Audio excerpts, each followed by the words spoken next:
Hello everyone, and welcome to Fictional Vortex. So we are back with an interesting series on what if Naruto inherited the power of gods and goddesses of Olympus.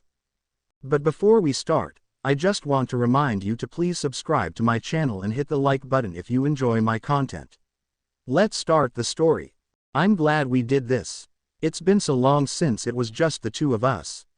Athena said, a content smile on her face as she walked the streets of Manhattan. Being one of the busiest out of her family, she took the time to enjoy the rare days she had off, where she could decompress and let the responsibilities of godhood slip away from her shoulders. Dressed in regular clothes like the mortals her family ruled over, she tried not to stand out as she walked the stone streets of New York. To her right, her sister Artemis walked beside her. The daughters of Zeus took solace in each other's company, the similarities between them helping to form the bridge between their close sisterly relationship in their early days of existence.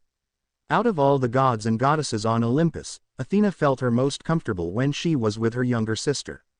There was no game with Artemis, and no need to keep one eye over her shoulder. The bonds of sisterhood were strong between them, and Athena knew she could rely on Artemis to have her back. I agree. Though I'm not usually one for the concrete jungle of New York, I'm enjoying our quality time together. It's been months since it was only us. Artemis replied. Like her sister, she was dressed in casual mortal clothes, giving up her usual silver parka and camouflage pants. Her lieutenant, Zoe, could handle looking after the hunt for an afternoon and had her utmost trust to keep the girls in line. I would give anything to stay away from Olympus right now. Agreed. Hera is on the warpath again, and I have no desire to be in her way. Athena replied. Her last memory of the queen was watching the beautiful woman storming towards Zeus's temple, the earth cracking beneath her sandals and her eyes radiating godly power. She didn't need to be the goddess of wisdom to understand what was happening. Whenever Hera found out Zeus had cheated on her again, all of Olympus fled from the incoming war zone. Nothing good came from an argument between the king and queen, and no god or goddess had any desire to get wrapped up in the quarrel. Even Hestia would slip away and make herself scarce. Despite their feelings on the matter, the Olympian daughters of Zeus couldn't fault Hera for her outbursts and shouting matches with her husband. Hera's temper was legendary. People wonder why we remain virgins and refuse to take husbands.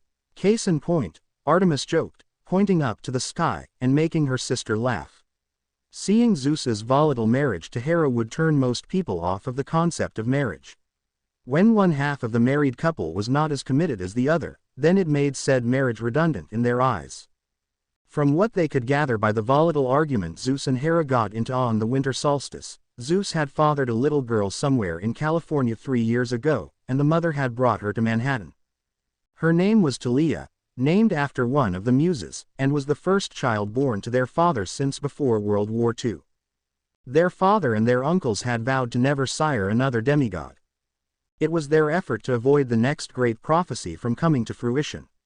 No one expected the vow to last, and unsurprisingly, Zeus was the first one to give in to his lust.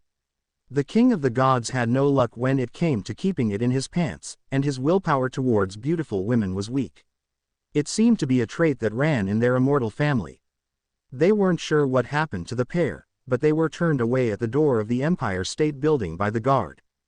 The chill of the December month nipped at their skin, though the feeling didn't bother the pair of goddesses as it did to mortals. They'd walked the streets for a couple of hours, conversing like they would with complete comfortability with each other. It was a couple of days after the winter solstice, and the mortal holiday Christmas had been days earlier. The streets were bustling with people, filled with mortals taking advantage of the post-Christmas deals.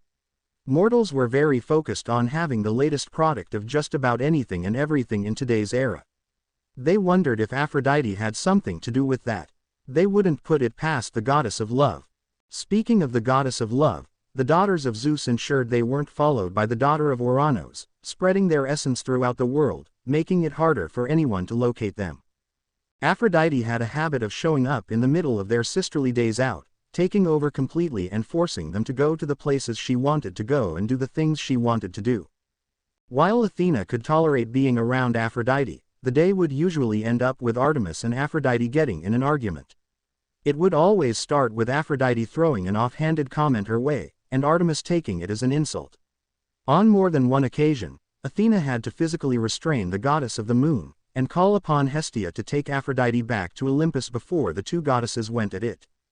In terms of fighting capabilities, Artemis was the superior fighter in every way and was one of Olympus's best fighters. However, Aphrodite could be deceptively cunning, and being the youngest daughter of Ouranos, she boasted greater raw power than both of them. A battle between love and the moon could only result in utter chaos on a global scale. I'm feeling hungry. We could see if it's safe to return to Olympus. I bet we could convince Aunt Hestia to whip us up something. Artemis asked, a gleam in her eye. No one loved their aunt's cooking more than Artemis. Athena thought about it. I could go for something, but let's stay in the city for now. I have no desire to run into Hera, or father. We'll be there for hours if they try to talk about their problems with us.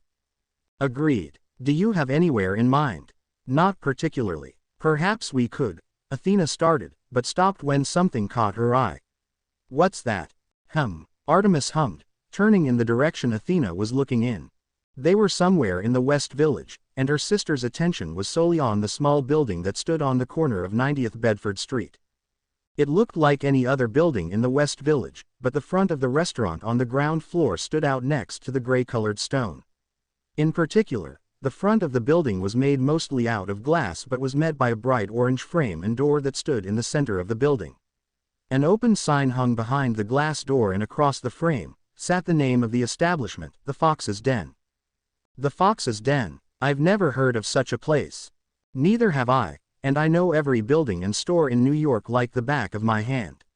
It must be new, Athena said back, her curiosity piquing. Shall we? Artemis made a motion with her hand. Lead the way, sister. Led she did, with the two goddesses making their way towards the Fox's Den, interest piquing their thoughts. Well, for Athena at least. Artemis, on the other hand, was just hungry. She felt like she could eat course after course right now. A bell went off when they walked through the door, a shroud of warmth blanketing over them and making the sisters hum in content. It was well lit and open and appeared bigger than either anticipated. Along the wall on the right were a couple of booths, while more than a dozen round tables with comfy-looking chairs scattered across the room and next to the windows. A counter stood at the side with a swinging door leading into another room behind it, with a glass cabinet sat next to it. Inside, Artemis spied cakes and other delicacies of all shapes lined up neatly in multiple rows. The smell of rich and freshly made pastries wafted through the room, accompanied by a mix of coffee and chocolate. The delightful aroma made both women shiver in delight, reminding them of Aunt Hestia's treats back on Olympus. They quickly realized it was more of a cafe diner than a restaurant, but neither looked like they minded. Will this do? Athena asked, and tried not to laugh when she found her sister staring into the glass cabinet, her face pressing against the glass. Despite her reputation, Artemis was a child goddess at heart. It all looks amazing, Artemis whispered, admiring the delicate frosting that coated the carrot cake. Athena leaned down next to her and had to admit they all look amazing. Sometimes, it amazed her at the handiwork of mortals. While she wasn't known for possessing as strong of a sweet tooth as Artemis, she liked to treat herself every now and again with something sweet.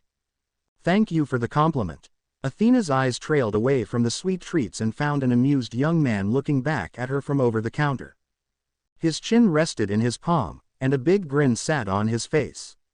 Most would never dare to lean so close to her, much less Artemis, but it wasn't like he knew who they were.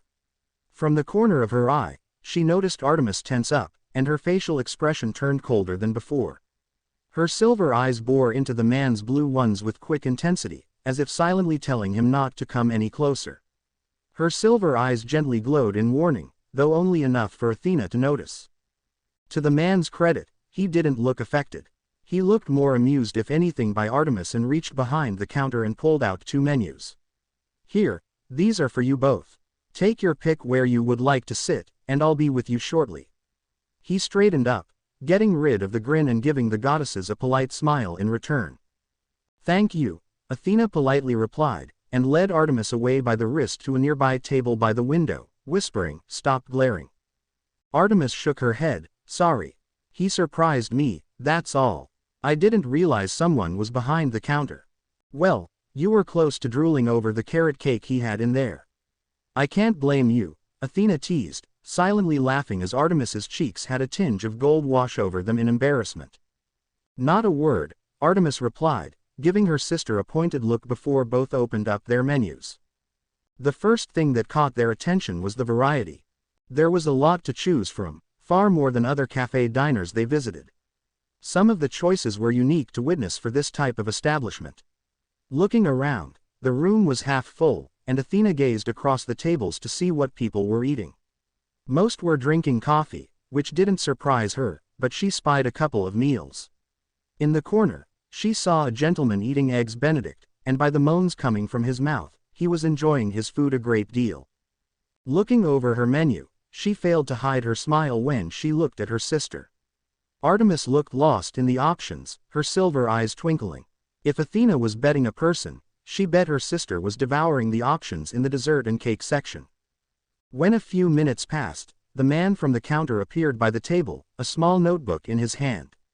No longer standing behind the counter, Athena and Artemis got a good look at him.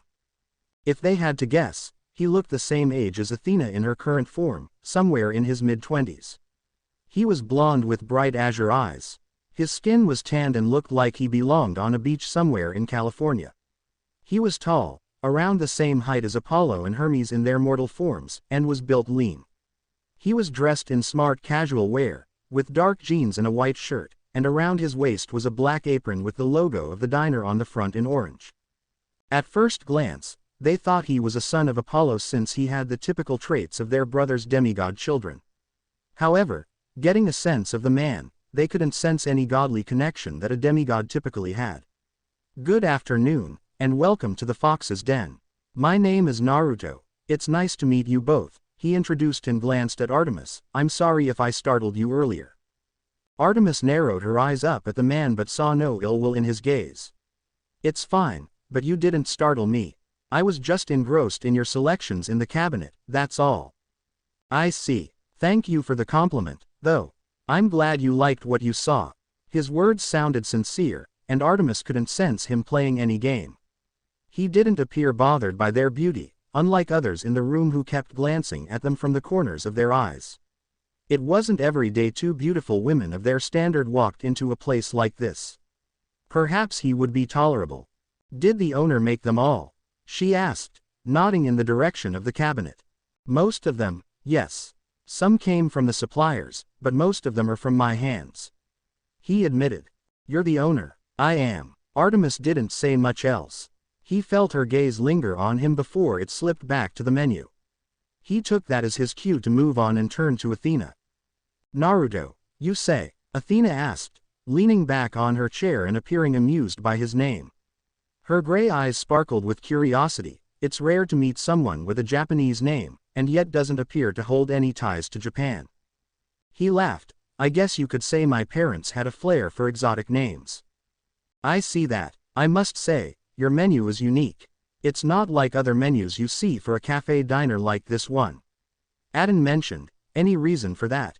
She didn't know what she expected for him to say, but she didn't expect him to shrug. "Not really. I'm fortunate enough that I've traveled the world and learned all types of different delicacies each country has to offer. I did think about creating a restaurant, but I've always preferred cafe diners. I find them to be more intimate and gives you more of a chance to get to know the people that visit." Athena nodded. "Did you ever get a chance to visit Greece?" "I happen to be Greek myself. Emporo, kai brekaton chrono mo sten elada poly eucharisto. I can, and I found my time very enjoyable." Both Athena and Artemis looked surprised at his sudden language change. It wasn't often they met someone in New York who could speak Greek. It wasn't a language most people chose to learn, unlike French or Spanish. Getting over her surprise, Athena gave him an appraising look. "I'm impressed. You speak well, and fluently." "Thank you. It took a long time, but I finally managed to catch on," he replied, before clicking the top of his pen. "Are you both ready to order?" "I think so," Artemis muttered, giving her sister a pointed look before looking back at the blonde. "I'll take a hot chocolate, with a slice of the carrot cake. Could I also have a dash of vanilla in my drink, please?" "Absolutely," he replied, before adding, "Would you like whipped cream and chocolate sprinkles on your hot chocolate?" "I would, yes." I'll take a latte, please. Like my sister, I'll have a dash of vanilla in my drink, and may I ask, what is your special dessert of the day? Athena asked. Her interest peaked when she saw that little nugget on the menu. Of course, the speciality today is a lemon curd Italiano semifreddo. He told her and failed to hide his smile when he saw her eyes sparkle. She liked the sound of that. That sounds wonderful. I'll have that, please. Naruto nodded, and wrote down the order. Absolutely. You're in luck, we ran out an hour ago, but I've got the next batch almost ready. It will take about 10 minutes if you don't mind waiting. It's proved to be very popular today. That would be fine. Athena nodded and watched him walk away. When he walked back behind the counter, she turned to her sister and noticed her silver eyes gazing straight at her. What? I didn't say anything. No, but you look like you want to say something. It's nothing. I'm just noticing how chummy you were with the man. Athena rolled her eyes and scoffed. I was merely caught off guard by the way he spoke Greek. It's not every day someone in New York can speak fluent Greek. If he can learn a second language, and open up his own business, it means he's got one of these. Athena poked the side of her head, plus he's the only one not leering in our direction, which is nice. I swear, if that man in the corner licks his lips in my direction one more time, I will throw this knife straight into his eye. She picked up the knife and toyed with it between her fingers. You know I would. Oh, I know you would, sister. Athena laughed, plucking the knife out of her sister's hand and putting it back on the table. The last thing she wanted was her sister to make a scene. Artemis huffed and tried to look annoyed at her sister, but started to laugh along with Athena as her sister gently kicked her under the table. We should do this more often. It's nice to get away from everyone. I agree. It's not like my hunters are incapable of looking after themselves once a week. I think once a week would be lovely. It wasn't long before they were interrupted by the blonde barista, who placed their drinks on the table in front of them. Both goddesses looked impressed with their orders and recognized the signs of someone taking care and pride in their work. Artemis did her best to keep her face from drooping as the delightful smell of her hot chocolate wafted around her nose. It smelt just like the hot chocolate Hestia would prepare for her. Athena had a similar expression on her face, wrapping her hand around the warm mug. When he placed Artemis's carrot cake in front of her, the goddess licked her lips, her sweet tooth craving for the treat. While Naruto prepared Athena's order, the two quietly drank their drinks, both relaxing into their seats as the taste touched their lips. Both let out a sigh of delight, impressed by their orders. It was easy to make a bad drink, but it was difficult to make a great one. So far, they would give the barista credit where credit was due. However, when Artemis had the first bite of her carrot cake, Athena couldn't help but giggle as her sister started demolishing the baked good. I take it the cake is good? She asked, but didn't get an answer. Her sister was too engrossed with the cake to reply, her mouth too full to form words. A thumbs up would suffice. When he returned, he was surprised to find both Artemis's mug empty and her plate void of any cake. Wow, I guess you liked it, huh? He said, before motioning to her nose. You have a little something on your nose. It was whipped cream from her drink. Artemis's eyes widened and swiped at her nose with her palm. She stared at her sister with irritation, hissing, I had whipped cream on my nose. Why didn't you tell me? Athena laughed to herself, I thought you'd realize eventually. She teased, before noticing the plate in his hand. For me. He nodded. For you. I hope you enjoy. Let me know if I can get you anything else. He told them, and started to leave before he saw Artemis looking his way. Can I get you another drink? Same again, please. Drink and cake, she said, making him smile and head back to the counter. She looked at her sister and noticed her looking down at the plate, her fork in hand. Artemis wasn't one to praise a mortal often, especially a male mortal.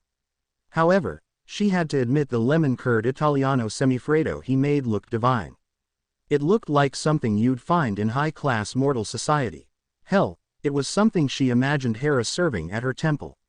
Well, aren't you going to try it?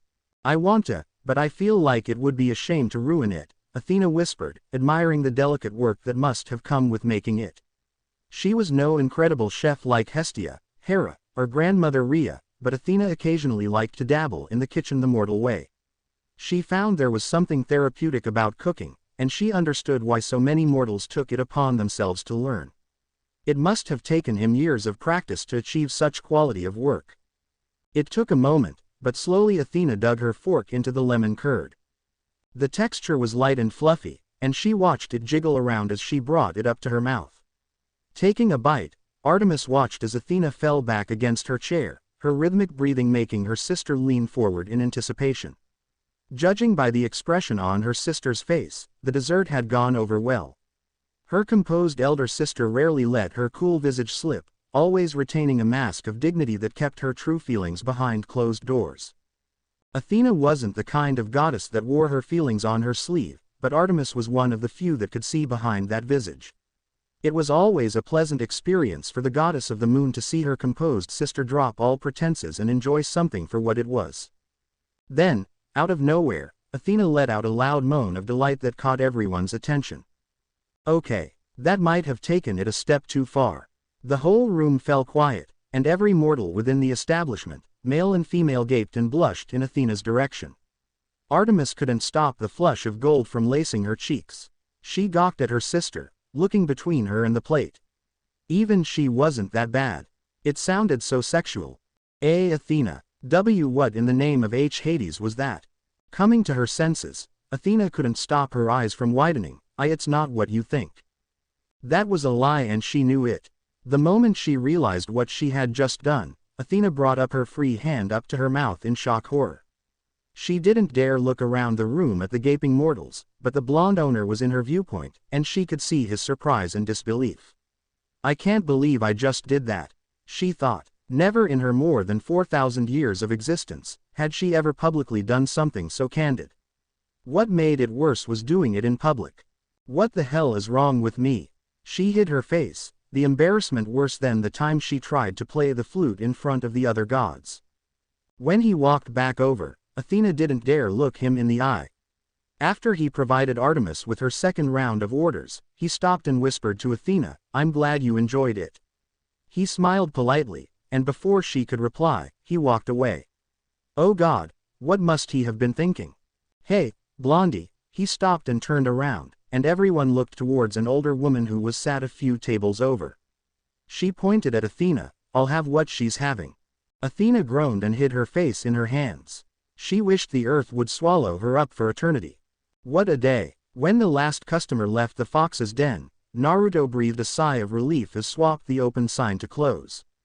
Seeking the comfort of the nearest chair, he finally had a moment to put his feet up and let the day wash over him. Whoever thought running a business would be stressful? Not him, that's for sure. Other people made it look so easy. Not to mention, the movies made it look like a piece of cake. He could with all confidence say that it was not easy. Catching Tora the cat on a D-rank mission was easier. However, as stressful as the job was, this was the path he chose to acclimate into modern-day life. As it turned out, he was very good at it. Cooking and baking had always been a hobby of his, and something he found therapeutic. Feeding fulfilled a survival need for all living creatures, and the feeling of fulfillment came not only from the good of the act of giving but also the fact that we have helped, in some form. Cooking for others helps bond human beings to loved ones and fellow humans. At least, that's how he saw it. There was also the fact that people loved cake and coffee. Both played huge parts in humanity's daily life that it seemed like a given. Rubbing his forehead with his forearm, he clapped his hands together. All right guys, you know what to do. The door that led to the kitchen and the back room swung open, and 3 of his shadow clones marched out in a single file, giving the original Naruto a salute as they started the evening's cleanup. The evening had been a busy one with the post-Christmas rush. A lot of families had stopped by and spent the majority of the evening, as well as couples of all ages enjoying the post-Christmas bliss and exploring the post-Christmas deals throughout the city. Perhaps he should have opened up in the new year like he originally intended. At least, that way, he could ease into modern life a little easier, without having to deal with the Christmas holidays and all it brought with it. Humanity sure had changed. Though, he did notice the festive and seasonal beverages went over a treat with his customers, and he was already thinking about what to do once January arrived. Humanity sure had a sweet tooth. Well, at least no one has complained as of yet. Everything seems to have gone over well. With that thought, his mind turned to a memory from earlier that day. The image of the two beautiful sisters that entered his establishment crossed his mind. Both women were equally as pleased with their orders, though one was certainly more vocal than the other. Naruto had almost dropped the other woman's order when the moan of pure delight reached his ears. He was no blushing virgin, but the fact remained it caught him by surprise. He was aware food could be an aphrodisiac, but he didn't think it was to that high of a degree. The sisters had stayed for an hour after that, with the one with gray eyes remaining silent for the remainder of their stay, too embarrassed to say another word, while the other demolished another 2 servings of hot chocolate and carrot cake. Where the auburn-haired sister put it all, he didn't know, but it was impressive to watch. Anything he put in front of her vanished within minutes. Not since Elagabalus of Rome had he seen someone devour his culinary wonders with such gusto. Heck, even Elvis in his later years had some form of restraint. What a peculiar pair of women they were. He hoped they came back again soon. Watching his clones wipe down the tables, and take the empty plates and cups to the back, he stood up and stretched his back, humming in wonder as he felt those necessary pops in his back. Taking the broom out of the closet, he got to work in doing his part before heading home for the night and doing it all over again tomorrow. "Athena, come on, we need to hurry," Artemis called out, her patience wearing thin as she paced around Athena's library. "I'll be a moment more. Just wait one more minute, Artemis. You said that 5 minutes ago. Don't you understand time is of the essence?" The response the goddess of the moon received back was a delicate laugh from her sister, accompanied by the sound of one of Athena's many rolling ladders connected to the hundreds, possibly thousands of bookcases that housed Athena's books. If one was to imagine what the personal library belonging to the goddess of wisdom looked like, all one had to do was imagine the New York Public Library, and then magnify it many times over. Only then would someone begin to imagine how endless and ever-growing it appeared to those who were not the goddess herself. Even Artemis, after thousands of years of visiting her sister in her temple on Mount Olympus, still required the aid of Glaucus, Athena's companion, to navigate her way through. If it were any other occasion, then Artemis would be in a more patient mood. However, it had been 3 weeks since their last outing together, and Artemis had been counting down the minutes for their next trip to her new favorite spot in the city. Their plan to spend sisterly time together once a week hit a pair of road bumps called Zeus and Hera, with the 2 elder gods pulling them away the moment they returned from their last outing weeks ago. Neither Athena nor Artemis had much time to spare after that. When they weren't fulfilling their duties to their godly domains, they were on Olympus, aiding their aunts in playing peacekeeper between the king and queen. It was frustrating to no end, but neither could find the right opportunity to slip away without being noticed. Now, 3 weeks on, some form of normalcy was beginning to return. Although Zeus was still forbidden from entering Hera's temple, the queen had finally ceased in stirring up a shouting match with her husband. In everyone's minds, the month of June couldn't come quick enough. Who knew miracles could happen? "I swear to Hades, Athena, if you don't hurry up I'm leaving without you. Don't you understand she could appear at any moment? She's done it before." "Fine, fine, I'm coming." True to her words, the sounds of Athena's rolling ladder grew louder, and the goddess of wisdom appeared on Artemis's right field of vision. She was stood on the mid-step, carrying half a dozen books tucked between her arms. To Artemis's relief, Athena was already dressed for their outing to the mortal world, her dark hair neatly tied up in a high ponytail. Though it only took a click of their fingers to change their attire, the younger of the 2 goddesses wasn't willing to waste another second. "I can finish these later. Let's go before you wear down my floor with your constant pacing." Athena had barely stepped off the ladder and discarded her books when she felt her sister grab a hold of her wrist and proceed to drag her out of her temple. "Honestly, Artemis, I'm more than capable of walking by myself." Athena didn't get a response back. She quickened her pace, bringing her level with her younger sister, and noticed her silver eyes darting between bookcases. "You don't remember the way out, do you? You keep changing the layout. Just stick to one design and keep to it." A laugh escaped Athena, before gently escaping Artemis's grip and taking the lead between the 2 sisters. "Follow me." Having designed the latest layout of her library, she could understand why other members of her family found themselves lost within her temple. An underlying rule on Olympus was that gods and goddesses don't teleport directly into each other's temples. Their temples were like their own personal and private space. A place they could escape from the world, and from the crazier members of their family. However, despite the no teleporting rule, it didn't stop the more annoying members from waltzing through the front doors like they owned the place. Artemis was one of the few Athena gave express permission to enter her temple, knowing her sister would not exploit or betray her trust. "You need to make a map of this place. It would make life a lot easier," Artemis muttered, though she perked up when she saw the exit. "What? And run the risk of Apollo or Hermes getting their hands on it? Not a chance. Their younger brothers, Hermes in particular, could be notorious pranksters if the chance arose." The two male gods were arguably each other's best friend despite their rough start when the god of messengers stole Apollo's cattle. Since then, the two were as thick as thieves, and two of Olympus's biggest playboys. The idea of them getting a hold of her library's layout sent shivers down her spine. Her spear would run with godly ichor if the pair ever tried anything. As soon as they were out, Artemis's pace quickened as they headed for the golden doors to Athena's temple. "Come on," she ushered, trying to get her sister to walk faster. "I don't know where that damn Aphrodite is, but I don't want her catching us. I don't know how she does it, but she's sneakier than some of the deadliest creatures I hunt. She has this habit of appearing at the most inconvenient moment." All right, Athena replied, her heels clicking against her temple floor. "I don't think I've seen you this excited in a long time. That mortal has certainly left an impression on you. Don't read too much into it," Artemis insisted, her eyes never leaving the set of golden doors as they got closer. "His establishment provides a warm and comforting aura, and it's nice to be in the presence of a male that didn't spend the entire time leering at us. It's a refreshing feeling." A dusting of golden ichor washed over her cheeks. His food and hot chocolate were nice too. A bark of laughter escaped Athena. "I think we both know you liked it more than that. What were the words you used after we left?"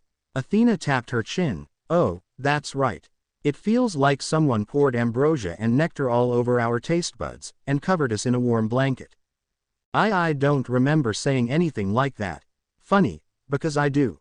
"Yes, it was." "No, it wasn't. Besides, how would you know? Don't turn this around on me." The two sisters narrowed their eyes at one another. Though close, the sisters did have the odd tiff, as rare as it was. As Artemis prepared to throw another barb her sister's way and Athena was trying to come up with an excuse for her past action, the rich smell of perfume hit the pair of goddesses like a ton of bricks. Their bodies froze and slowly turned their heads in the direction of the door where a haze of pink smoke enveloped the doorway to Athena's temple. Neither could say a word as the very person they were trying to avoid being caught by appeared in all her stunning glory.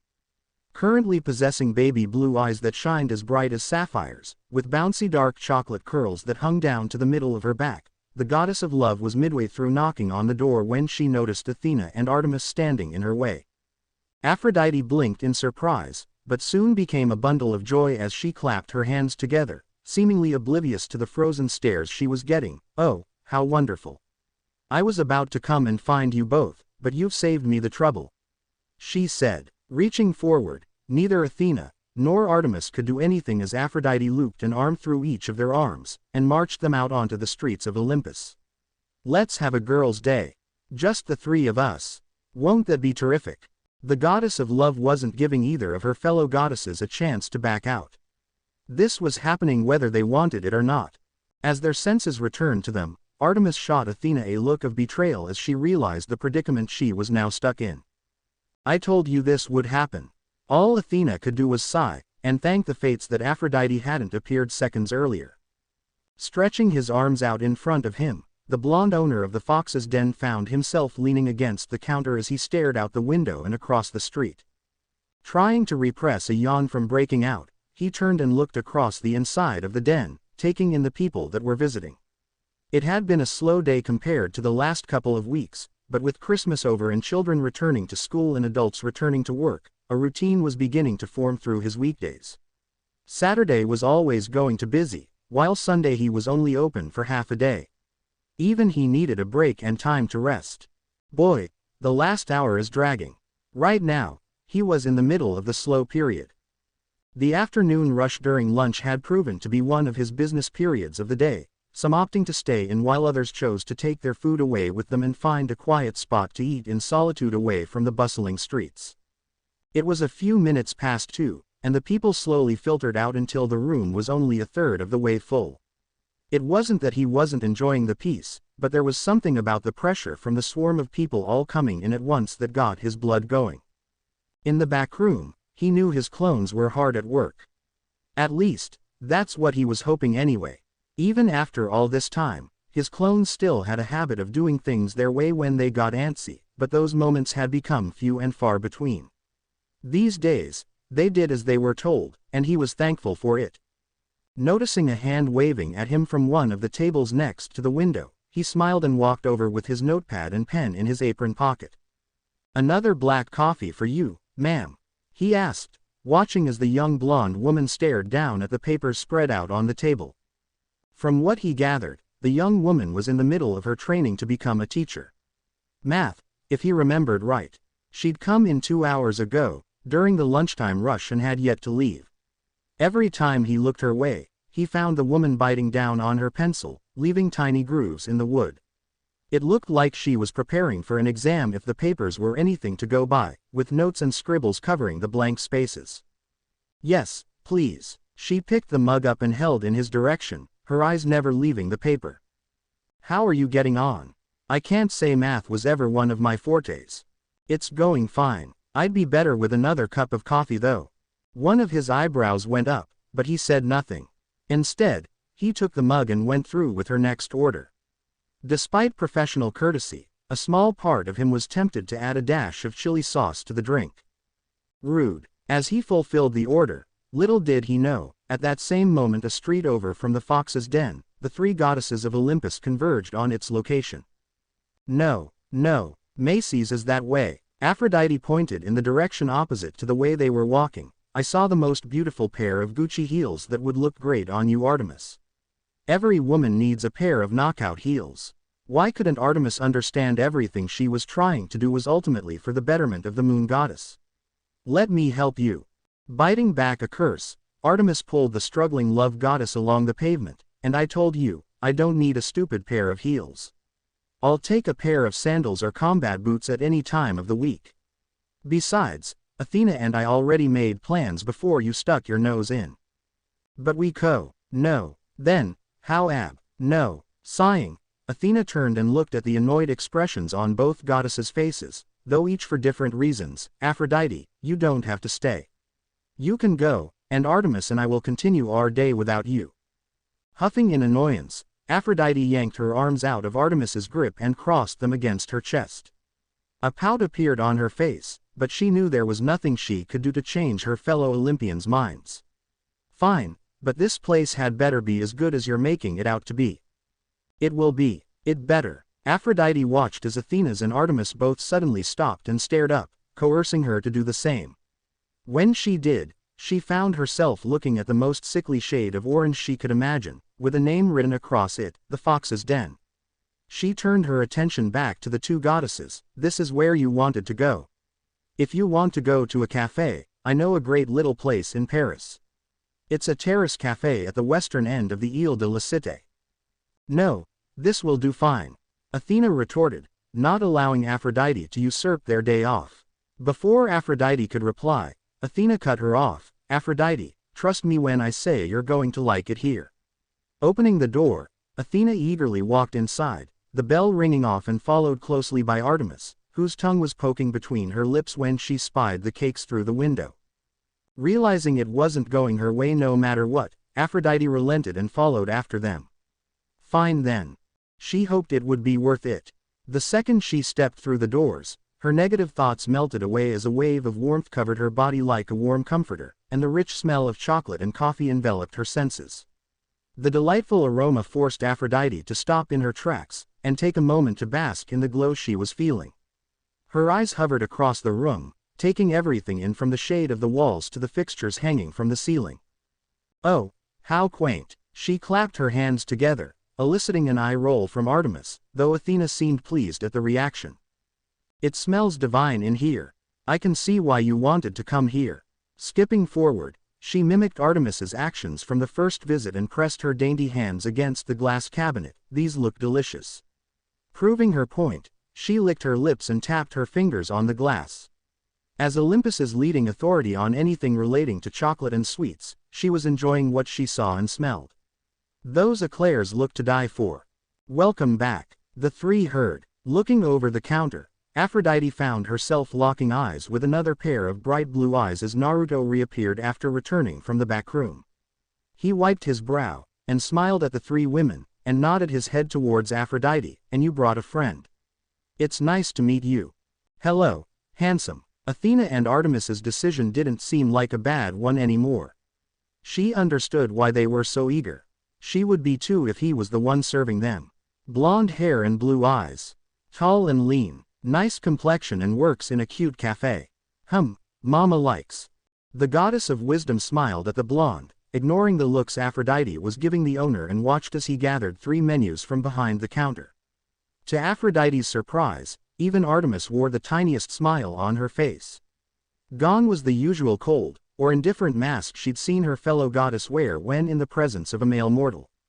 What in the world? It's nice to see you again, Naruto, Athena said, accepting one of the menus as he held them out to the 3 goddesses.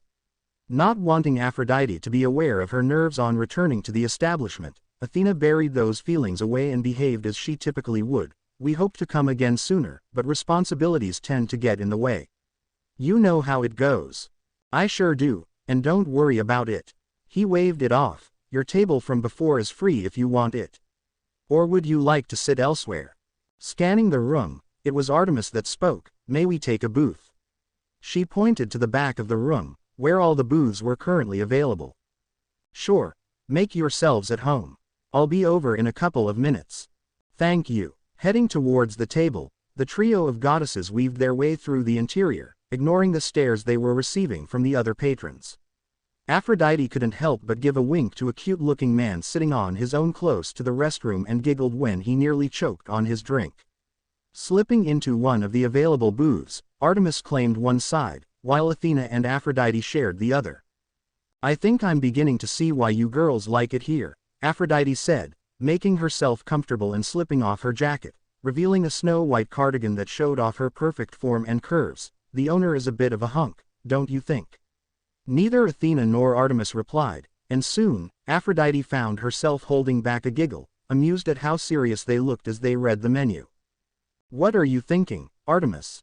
Carrot cake again? Artemis shook her head. I'm not sure. It was heavenly last time, but I feel like I should try one of the others. Red velvet, maybe. There was too many to choose. That's a good one, though. It would be hard to beat Aunt Hestia's red velvet cake from 7 years ago during the summer solstice. That's what I was thinking, but I'm tempted. I think I'll pick a hot chocolate again, though. Artemis looked up from her menu, her silver eyes staring into Athena's gray ones. Are you going with the lemon curd again? Aphrodite noticed the thick gulp by the goddess of wisdom and watched her bring the menu up close to her face. And no, not this time. Besides, that was a special of the day. I doubt he will have it again. I might go for something a little different. Watching the back and forth, Aphrodite's lips formed a tiny O shape, listening to her fellow goddesses converse. She wanted to know what the fuss was all about. They talk as if it's the best thing in the world. Like many of Olympus's goddesses, Aphrodite had wined and dined in the finest establishments humanity had to offer. Whether it was the high society life of the rich and famous in Hollywood, New York, Paris, or London, and being catered to by the best chefs that ever lived, Aphrodite couldn't understand why Athena and Artemis were getting lost in the menu the way they were. Surely it wasn't that good.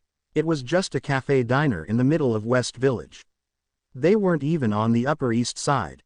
Not to mention no one in the world could compete with the delicious delicacies that Hestia, Hera and Mother Rhea were known to create.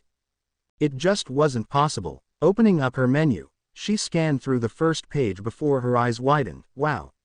Look at that menu. There was so much to choose. Her favorite cafe in Paris didn't have a menu anything close to this. Oh, today was going to be a good day. The table fell silent, each goddess finding themselves as wrapped up in what to choose as the other. Beneath the table, all three tapped their shoes against the hardwood floor as the choices ran through their minds. None of the three Olympians looked at each other, their eyes glued to the options. Athena had her eyes narrowed, Artemis was eagerly licking her lips, and Aphrodite was busy biting a nail.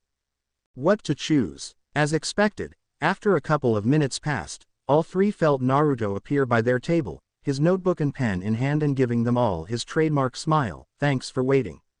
Are the three of you ready to order? Looking around the table, the blonde owner turned to Athena, deciding to start with her. Straightening her back, Athena cleared her voice, I believe so. She looked at the pair and saw them nod, though Artemis still looked a tad unsure. I'll take a latte please, though instead of vanilla, may I have a dash of cinnamon this time? She watched him nod his head and write the order down, and I remember seeing someone with eggs Benedict the last time I was here. I'll have one of those, please. Absolutely. Those are all great choices. When he turned to Artemis, the goddess appeared to have finally made her mind up. I'll take a hot chocolate, and this time, I'll get a slice of the chocolate coconut cake. Sure. What kind of hot chocolate would you like? ... I'm sorry. Artemis looked at the man in surprise and watched him scratch the back of his head. Oh, right. Sorry, I forgot you haven't visited in a few weeks. I've added a couple of different types of hot chocolate, besides the standard type you'd expect, and I'm waiting on the new menus to arrive. Would you like to hear them? Artemis said nothing and nodded. New types of hot chocolate. She hadn't prepared for this. Well, right now I have 6 types, but I'm planning on bringing in more over time. Naruto held out his fingers. We've got regular, rocky road, mint chocolate, white chocolate, salted caramel and orange chocolate. Each flavor made her eyes gleam, though one, in particular, stood out. I'll take the salted caramel. You got it, and don't forget the whipped cream and sprinkles. I would never be so cruel, he joked. Across from Artemis, Athena smiled at her sister's eagerness. No matter how cold or intense Artemis could become when crossed, the moon goddess would always be a child at heart.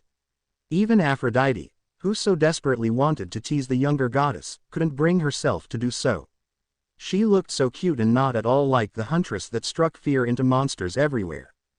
When he turned to Aphrodite, the love goddess batted her eyelashes at him. I'll take strawberry milkshake please. She lifted a delicate finger and pointed to something that caught her eye. I couldn't help but notice you have a section of entremets on the menu. I do, yes. Her smile widened, and leaned forward on the table. It's rare to find that type of dish outside of France done well. Most people tend to overpower one layer too much, causing the rest to suffer. You've sparked my curiosity. Her hand came up and rested in her palm, purposely posing in a way that enticed most men she met. Next to her, Athena and Artemis frowned. I'm no connoisseur, but I've spent a great deal of time in Paris and around France, learning the language. So, I know how a good entremet should taste. The blonde owner listened and smiled. If it helps you in making a decision, then you should know I learned how to make entremets during my time in Paris. Aphrodite's eyes shined at that piece of information. Take your pick, and I'll make it my duty to knock your heels off. Quote. Very well, challenge accepted. Winking up at him, she briefly looked across the selection before making up her mind. That one. The apple spice one, please. Good choice. After he finished noting the orders down, he bowed his head to the 3 ladies, though kept his eyes on the love goddess. Je reviendrai avec vos commandes sous peu. I will return with your orders shortly. A short gasp escaped from Aphrodite's lips as she watched him walk away. Before long, it was replaced by a smirk and gleam in her eyes that her fellow Olympians had seen one too many times. You didn't say he spoke French. This mortal got better and better by the second. Athena looked equally as surprised. I didn't know. Though he does speak Greek, and he did say he'd traveled around the world. Perhaps I should have foreseen the possibility that he could speak numerous languages by that information alone. Athena leaned back against her seat, ignoring Aphrodite's surprise, and watching him from the corner of her eye. He's a very surprising mortal. It had been some time since a mortal had piqued her interest in such a way. That was one more thing she could say that she liked about the blonde. He's might be the only male mortal I can tolerate, Artemis added, before narrowing her eyes at the love goddess, which is why I forbid you from trying to take him to your bed. What? Hey, you can't do that. Aphrodite whined, leaning forward and stared directly at the younger goddess. Besides, who's to say I would? Next to her, Athena scoffed, "Don't think we don't recognize that gleam in your eyes, Aphrodite. We know how you operate," she warned, stealing her gray eyes, "and I concur with Artemis. Don't get any funny ideas. Who I bring to my bed is my business, not yours. Well, I like coming here, so I'm making it my business. Why don't you stick to your Girl Scouts, Artie? Why don't you stop corrupting every tolerable male out there? Maybe you'll notice more of them if you spoke first, and shot an arrow later. How about you close your legs for once, instead of acting like a 24/7 7-Eleven? Kick." Artemis's eyes widened, before leveling the love goddess with a glare. "Did you just kick me?" In response, Aphrodite did the grown-up thing and stuck her tongue out at the moon goddess. "All right, that's it." Kicking the love goddess back in return, the two women spent the next couple of minutes kicking and stamping each other's legs, with each swing getting harder and more creative than the last. It would have been a comical sight watching the two beautiful goddesses squabbling if Athena hadn't manipulated the mist around them. To the eyes of the mortals around them, all they were seeing was the three women conversing casually. "I should have known," Athena thought, observing the two squabble like children, both amused and annoyed at the same time. She could feel a headache coming on. The two were the polar opposites of each other, and they never failed in bringing out the worst in each other. Subtly, Athena moved any cutlery away from the moon goddess. She didn't need her sister getting any creative ideas. The moment she saw Naruto returning with their orders, Athena intervened and mimicked the actions of their Aunt Hestia and how she would stop the two from their petty arguments. She lurched forward and with both hands, grabbed an ear from each goddess and gave them a hard yank. "Ow, hey." Before either could say another word, the returning blonde reappeared by their table. "Here you go, ladies. Enjoy." Placing their drinks in front of them, he followed up the action with Artemis and Athena's food, and turned to Aphrodite. "Your order will be right out in a moment." "Thanks," she replied, rubbing her ear and shooting a glare at Athena, who was smiling her thanks at Naruto. Once the pain in her ear passed, Aphrodite found herself gripping the straw of her milkshake. As she hoped, it was in a tall glass with whipped cream and rainbow sprinkles coating the top of the drink, and a small strawberry delicately placed on the rim. It smelled divine. Looking around the table, she found herself looking in amazement as Athena sunk into her seat, her latte cupped in one hand while the other held her fork. She looked completely and utterly at peace as she took a bite of her eggs Benedict. It was an expression she rarely saw from Athena, barring the occasions the goddesses of Olympus would commune around Hestia's hearth. Across from her, the annoyance slipped away from her occasional rival goddess, whose silver eyes lit up like a child on Christmas morning. Watching Artemis, she had to hold back a laugh as a mustache made of whipped cream coated her top lip, while her hand brought up a piece of her coconut cake, which looked incredible. She wanted to tease her but decided to leave it be. Puckering her lips, Aphrodite took a swig of her drink and blinked as the sweet drink enveloped her godly taste buds. It was neither too thick nor too thin, and walked that fine line between too sweet and not sweet enough. To put it bluntly, Aphrodite thought it was one of the best milkshakes of her life. "Holy Mother of Rhea, that's good," she whispered, loud enough for Athena and Artemis to hear her, the former of who smirked as she enjoyed the taste of cinnamon in her latte.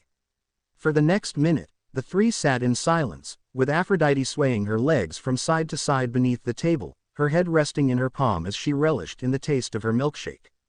Oh, she was coming back for sure. She could see herself becoming a regular if everything was as good as this.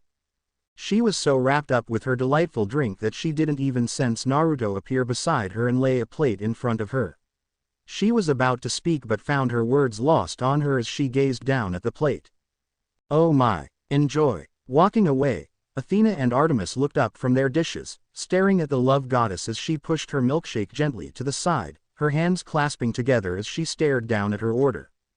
Neither woman could fault since both looked as mesmerized at the sweet treat on the plate. Sat on the top of the incredible-looking orange-colored pastry was a spiral-shaped apple garnish, and cinnamon sticks delicately leaning against the garnish. Like before with the lemon curd, Athena and Artemis thought it looked like something Hera would serve at her temple. The queen of the gods only accepted the best of the best, and the apple spice entremet Aphrodite ordered looked like it belonged nowhere else. "Wow," Artemis muttered. "It looked amazing." "It looks incredible," Aphrodite whispered, picking up her fork and digging into her sweet treat. Part of her didn't want to ruin the beauty of the dish. No one relished in beauty as she did. It was one of her domains after all. Slowly, she took a bite and fell back against her seat at the explosion of flavor. Her lips pursed together, and her fellow goddesses watched as her pupils exploded in a myriad of colors, like a kaleidoscope. I think that's one more person won over. Both Athena and Artemis froze and steadily looked up from their meals. A flush of gold dusted across their cheeks. Across the room, like it did weeks earlier, the whole room went silent, and everyone, Naruto included, stared in Aphrodite's direction. The goddess of love cared little for the reactions going on around her, too busy enjoying her godly taste buds getting overwhelmed by the flavor. Artemis almost choked on drink. Oh no. Not again. At least it wasn't me this time. Athena thought, her fork hanging in the air, watching Aphrodite dig into her meal like a woman possessed. She's worse than Artemis. Bits of mousse covered her lips, and crumbs covered the edge of her mouth. Both did nothing but watch as Aphrodite finished off the dessert in a matter of moments. If they weren't blushing from Aphrodite's reaction, they would have been impressed by how quickly she devoured the dessert. Even Naruto, who busy preparing another order, stumbled at how loud Aphrodite was being. Again, he thought. Handing the customer their drink, Naruto slowly walked over to the table. On the one hand, he was happy to see he'd won their little challenge. He'd yet to have a complaint come through his doors, and he didn't plan on starting today. On the other hand, did she have to be so vocal about it? His blue eyes gazed across to Athena, giving her a look amplified her embarrassment. I guess you two must be related too, huh? You're a lot alike, he joked. Athena shrank in her seat, her hands covering her face. Just once, she'd like to come to the fox's den without being filled with embarrassment. Hearing his voice, the goddess of love turned her head, ignoring the fact she had mousse and crumbs all over the lower half of her face, and looked at him with widened eyes. Before Athena or Artemis could say or do anything, everyone watched as Aphrodite stood up on her seat, perfectly balanced in her heels and making herself taller than the blonde. The myriad of colors was rampant in her eyes, switching from blue, to green, to brown, and every other color imaginable, though only her fellow Olympians could see it. Is everything okay? The blonde owner started to speak, but was silenced when she rushed forward, slamming her lips against his. His eyes widened and felt a pair of arms snake around his head, her petite fingers threading themselves through his hair and pulling him in close. He could feel her nibbling against his bottom lip, and couldn't help but place his hands on her hips. He didn't know where else to put them. He could taste the apple and cinnamon from the dessert, along with the almonds he added to the mix. He wasn't sure how long he stood there, but he could feel the shocked expressions from his other customers staring at them. The clattering of cutlery dropping was a telltale sign. Aphrodite, that's the opposite of what we told you to do. Both Athena and Artemis lurched forward and grabbed the older goddess, pulling her back and forcing her back to her seat. Artemis looked as if she wanted to wring the love goddess's neck. This was what she was afraid of. You can't help yourself, can you? Artemis hissed. Athena glared at the back of Aphrodite's head. If it was possible, the goddess of wisdom would be glaring a hole into the back of her head. Their anger only intensified when Aphrodite started giggling. She batted her eyelashes his way and blew him a kiss. Say thank you like a normal person. Don't worry ladies, I'm sure he didn't mind. She continued to giggle, ignoring the fact that Artemis looked ready to combust. She wished she had her hunting knives with her. Slowly, her giggling ceased, and the blonde owner watched as she mouthed, "Merci pour le régal." Thank you for the treat. She sent a wink his way too. The surprised Naruto stood there staring at the three women, his free hand coming up and touching his lips. He could feel the sensation of her lips still on his, her tongue begging to wrestle with his. Tasting past the dessert, he detected a hint of honeysuckle and had a feeling there were smears of the woman's pink lipstick on his face. How long has it been since that happened? He honestly couldn't remember. Behind him, the bell to the fox's den rang, and Naruto took that as his cue to turn around and leave, ignoring the woman's resumed giggling. He weaved his way through the tables and chairs, ignoring the stares sent his way, and returned to his spot behind the counter, trying to control the blush on his face. Welcome to the fox's den. Letting out a yawn, Naruto rubbed his face as he tried to wipe the sleep out of his eyes. Waking up at 5 am every morning had been a struggle initially. For as long as the blonde shinobi could remember, he'd never been a morning person. From his time in the academy to his days as a member of Team 7, and even during his tenure as the 7th Hokage of Hidden Leaf Village, waking up at such an obscene time was a struggle. These days, being the owner of a cafe diner required him to open up hours before the rest of the world opened their eyes, and get everything ready for the day that lay ahead. He didn't have the luxury of Kakashi-sensei, or later on, Hinata, to wake him up anymore. He could have made a shadow clone and have the clone do it, but he knew if he did that, and remained in bed, he would do it every morning. He didn't want to fall into the trap of beginning a bad habit. It was the same reason he didn't use the Hiraishin to get to work. Besides, the walk from his home to the fox's den helped wake him up. It was Sunday, which meant he was only open until 2. After that, he planned on going home and sleeping the day away until it was time to restart his week all over again. Walking the streets at such an early time, it would always surprise him to see people much like himself, out and about already starting their day. The sun hadn't even risen yet, and the brisk chill of the air nipped at his skin, reddening his cheeks and the tip of his nose. He nodded his head at a passerby, who was heading towards a nearby ops truck as packages of all sizes were being loaded on and off with great care. Ops, that must be new. Morning. Good morning. Rounding the corner, he sniffled when the fox's den came into sight with its bright orange frame standing out amongst the dull colors of the other building. Didn't people understand if they wanted to attract the attention of the people passing by, then what better way was there than using the brightest shade of the best color in the world? If nothing else, it would cause people to stop and look. Digging into his pockets and pulling out a key, he quickly entered the fox's den and locked the door behind him. Switching the lights on, he could still detect the lingering scent of chocolate and coffee from the day before. Shaking the cold away, he eyed up the coffee machine to warm him up as he removed his coat and hung it up in his office, which was nothing more than a little hole in the wall room where he could keep all the legal stuff and keep the computer. Crossing his fingers, he called out his trademark jutsu, Shadow Clone's Jutsu. 24 Narutos appeared in front of him, falling into 3 lines of 8 and offered the original a quick-fingered salute. Alright, you all know the drill. The list of what we need to make this morning will be on the countertop. The special of the day won't be anything too fancy, but I thought we'd go with a blueberry skyr cheesecake. He watched them nod their heads. The skyr yogurt is on the top shelf. If we need any more, Hiraishin over to Reykjavik and head to that store I frequented when last there. The one nearest to the theater house.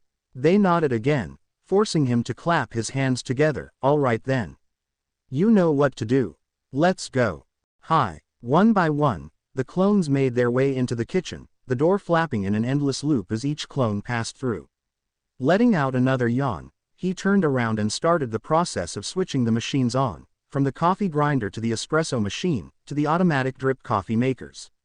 While his clones handled the baking in the kitchen, he'd handle setting the place up in the front before joining them. While he was on his own in the front, he made himself a drink while he could. The blonde ninja was fond of a Spanish latte, though instead of sugar, he added a splash of honey. Honey was packed full of natural sweetness and energy, and in his opinion, a better option than sugar. His hands moved together with perfect fluidity thanks to constant repetition. Honey, along with a shot of espresso added to the mix, made him hum in delight as he brought the drink up to his mouth. Now that was the good stuff. When he was younger, he never imagined anything coming close to his love for ramen. However, these days he couldn't imagine a morning without some form of caffeine to start his day. He had a couple of hours before he opened his doors to the public. Once open, he estimated he'd have around 10 minutes before the first batch of customers started filing their way in, likely for a takeaway order.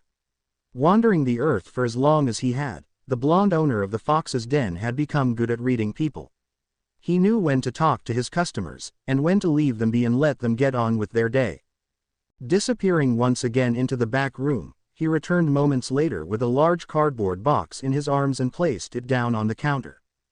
Unsealing the top, he got a glimpse of the inside. His new order of paper cups had arrived the day before, and like most things in his life, they were bright orange too. A majority of his customers during the morning rush took their orders away with them, and his paper cups were nothing more than the store-bought cups anyone could purchase. These new ones were ordered and designed for the fox's den, with a chibi-styled fox sporting 9 tails in the center drinking a coffee. There could never be too much orange in one person's life. Not to mention, he came to accept it was the little things in life that kept him going.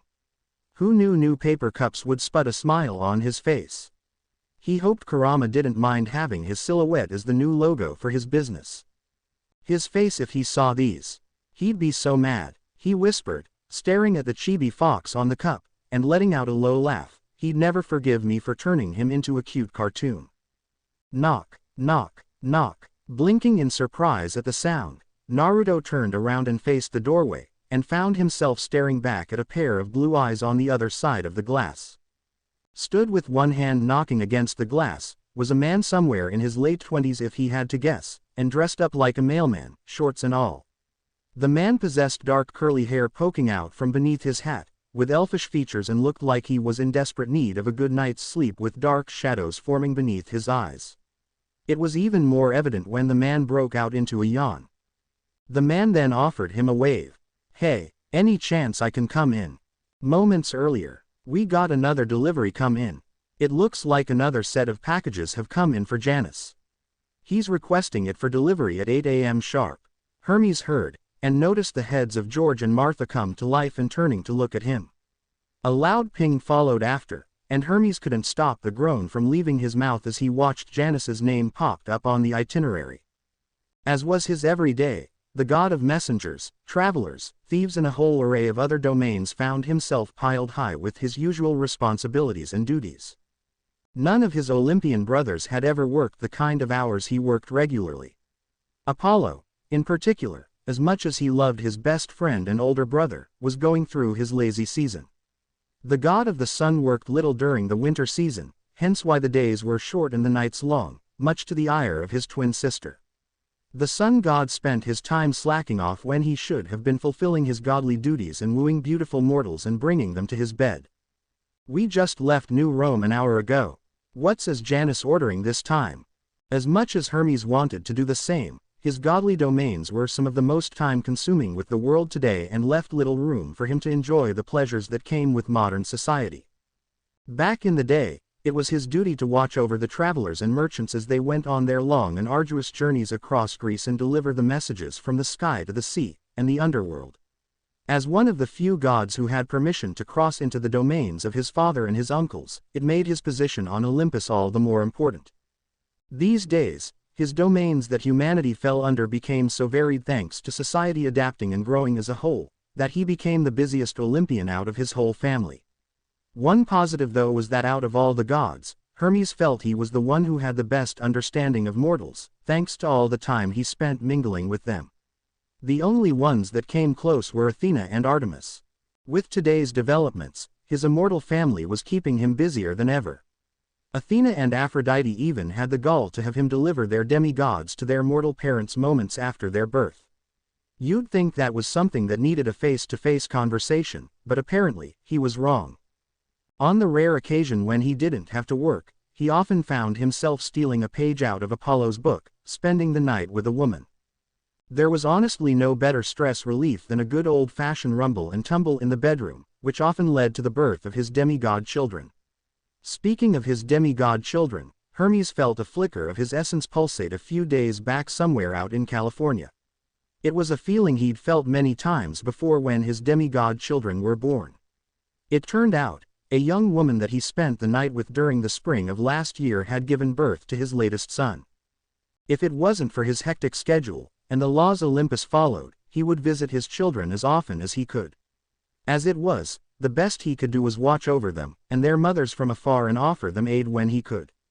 Eyeing up the 2 snakes that wrapped themselves around his famous caduceus, the 2 let out a low hiss as they looked over the list of deliveries he kept on the monitor at all times. Looks like he ordered season 3 and 4 of CSI, Crime Scene Investigation on DVD. What? He could have just snapped his fingers and made them appear if he wanted them so bad. Throwing his hands in the air, the son of Zeus glared at the monitor. "I swear to Hades, that damn border god is doing this on purpose. Just order from Amazon." Not me. We got another order coming in. This time from Dionysus. Hermes rolled his eyes. No, no, no. I know what that drunk is trying to get a hold of. He leaned forward and deleted the incoming order with a click of his fingers. Grabbing his notepad, he wrote down a short message for the god of wine, before clicking his fingers and sending it off to the wine god's residence at Camp Halfblood. Ever since Dionysus made the mistake of chasing after a nymph that Zeus declared off limits, he'd been forced to remain sober and not touch any source of wine for 100 years, as well as run Camp Half-Blood. His punishment made his younger brother miserable. If he thinks I'm falling for his tricks, then think again. He forgets I'm the god of thieves. His brother would be angry, but he could handle Dionysus. Falling back against his seat, Hermes rubbed his eyes and couldn't stop the yawn from escaping his mouth. Gods, he was tired. The rest of his family didn't know how good they had it. I need coffee, otherwise, I'm not going to make it. Stretching out his hand, a mug reading, "World's Best Grandma," a recent present from Apollo appeared, coffee filled to the top inside. Giving it a quick sniff, he brought it up to his lips and instantly regretted it. Rolling down the window, Hermes spat the coffee out onto the street, followed soon after by the rest of the mug. As a god, he could make almost anything appear if he willed it so. All he had to do was picture it in his mind, and will it to be. However, with food and drinks and other edible delicacies, said god had to have some skill over the art. He wasn't bad by any means and was known to treat his mortal lovers to a home-cooked meal from time to time, which made the food he conjured pretty good. His Aunt Hestia and even his stepmother had given him their stamp of approval. Yet, for some reason unbeknownst to him, Hermes could never make a decent cup of coffee. It was the most ridiculous thing. No matter how hard he tried, the Olympian could not crack the code after years of practicing.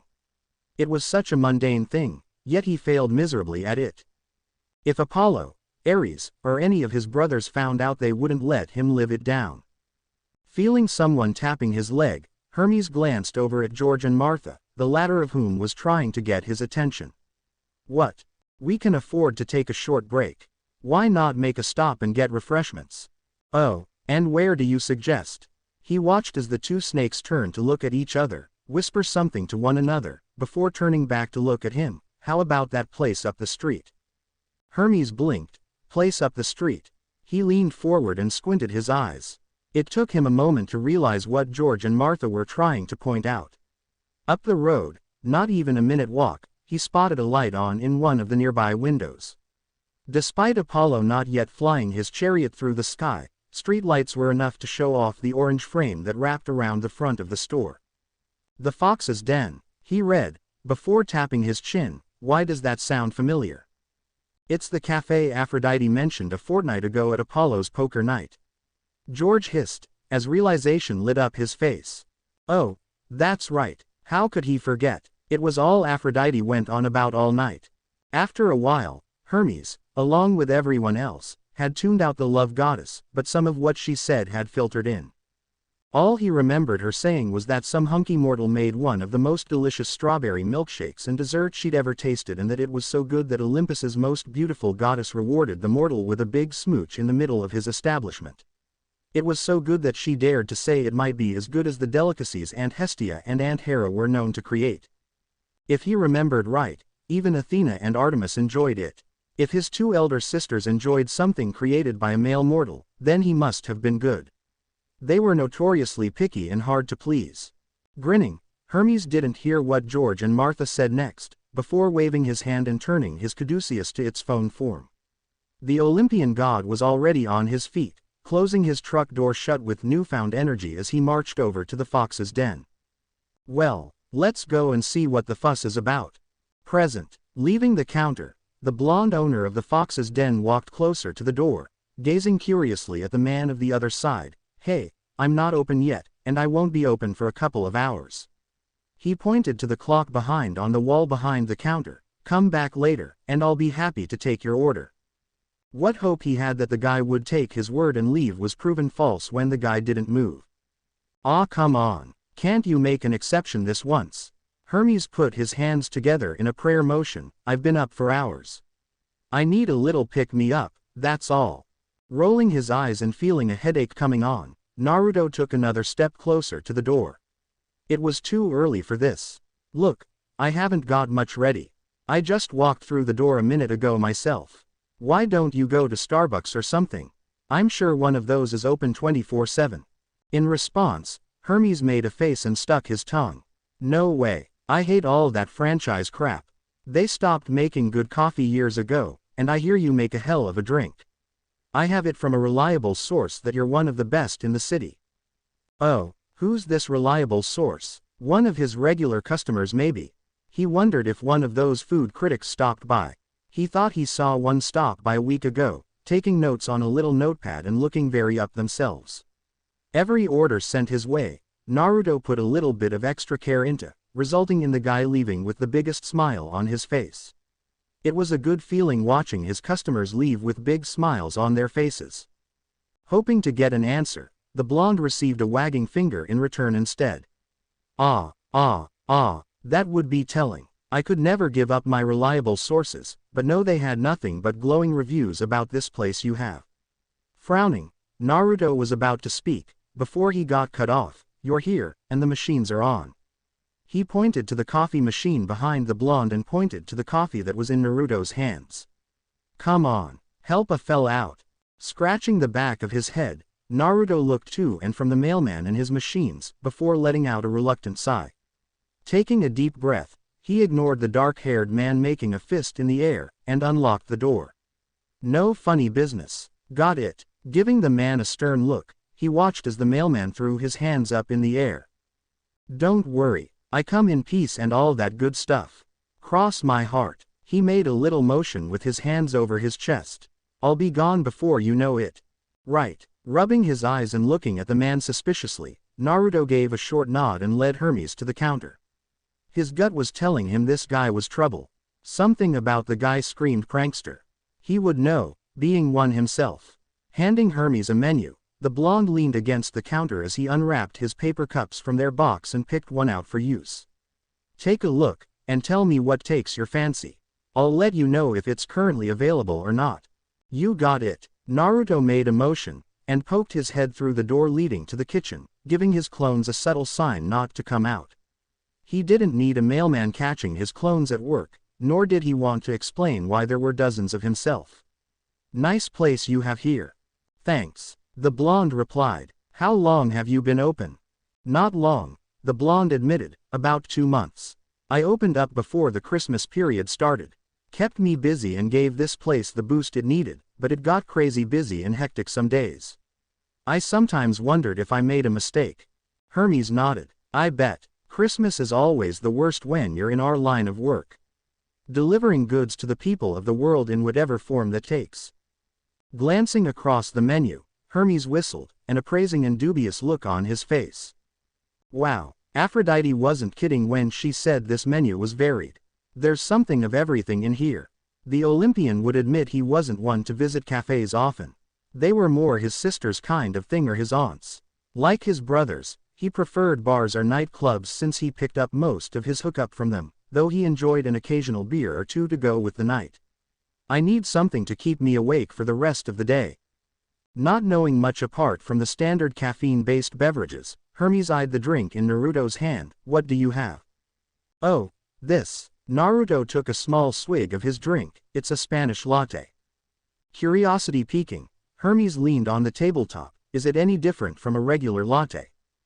To answer his question, he received a waved hand in the middle of the air. It's more of an espresso-based drink with textured milk and condensed milk.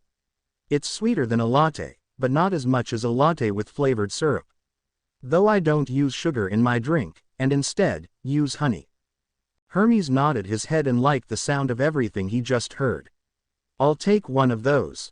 He especially liked the espresso part. That would do the trick in keeping him awake. Sure. Do you want food to take with you? Hermes scratched the back of his head, looking indecisive. If you can't decide, I've got some lemon squares left over from the day before. They won't be fresh, but they'll still taste good. I can have them bagged up for you. Free of charge since I made them the other day. The god's eyes lit up, and a bright expression washed over his face. That would be great. Thanks. No problem. Take a seat. and I'll bring them over. Watching as the blonde owner turned around and prepared his drink, Hermes spun around and headed for the closest table. Maybe this place was all right after all, and everything a Pradoit was spouting on about wasn't just hot air. The mortal appeared decent enough. After all, who would give away lemon squares for free?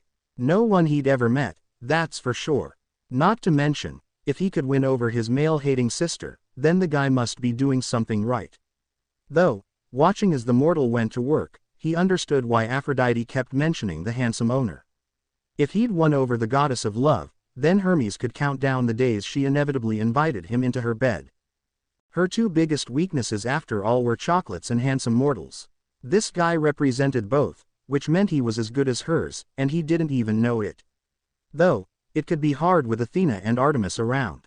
Both seemed equally as interested in the mortal, though for different reasons.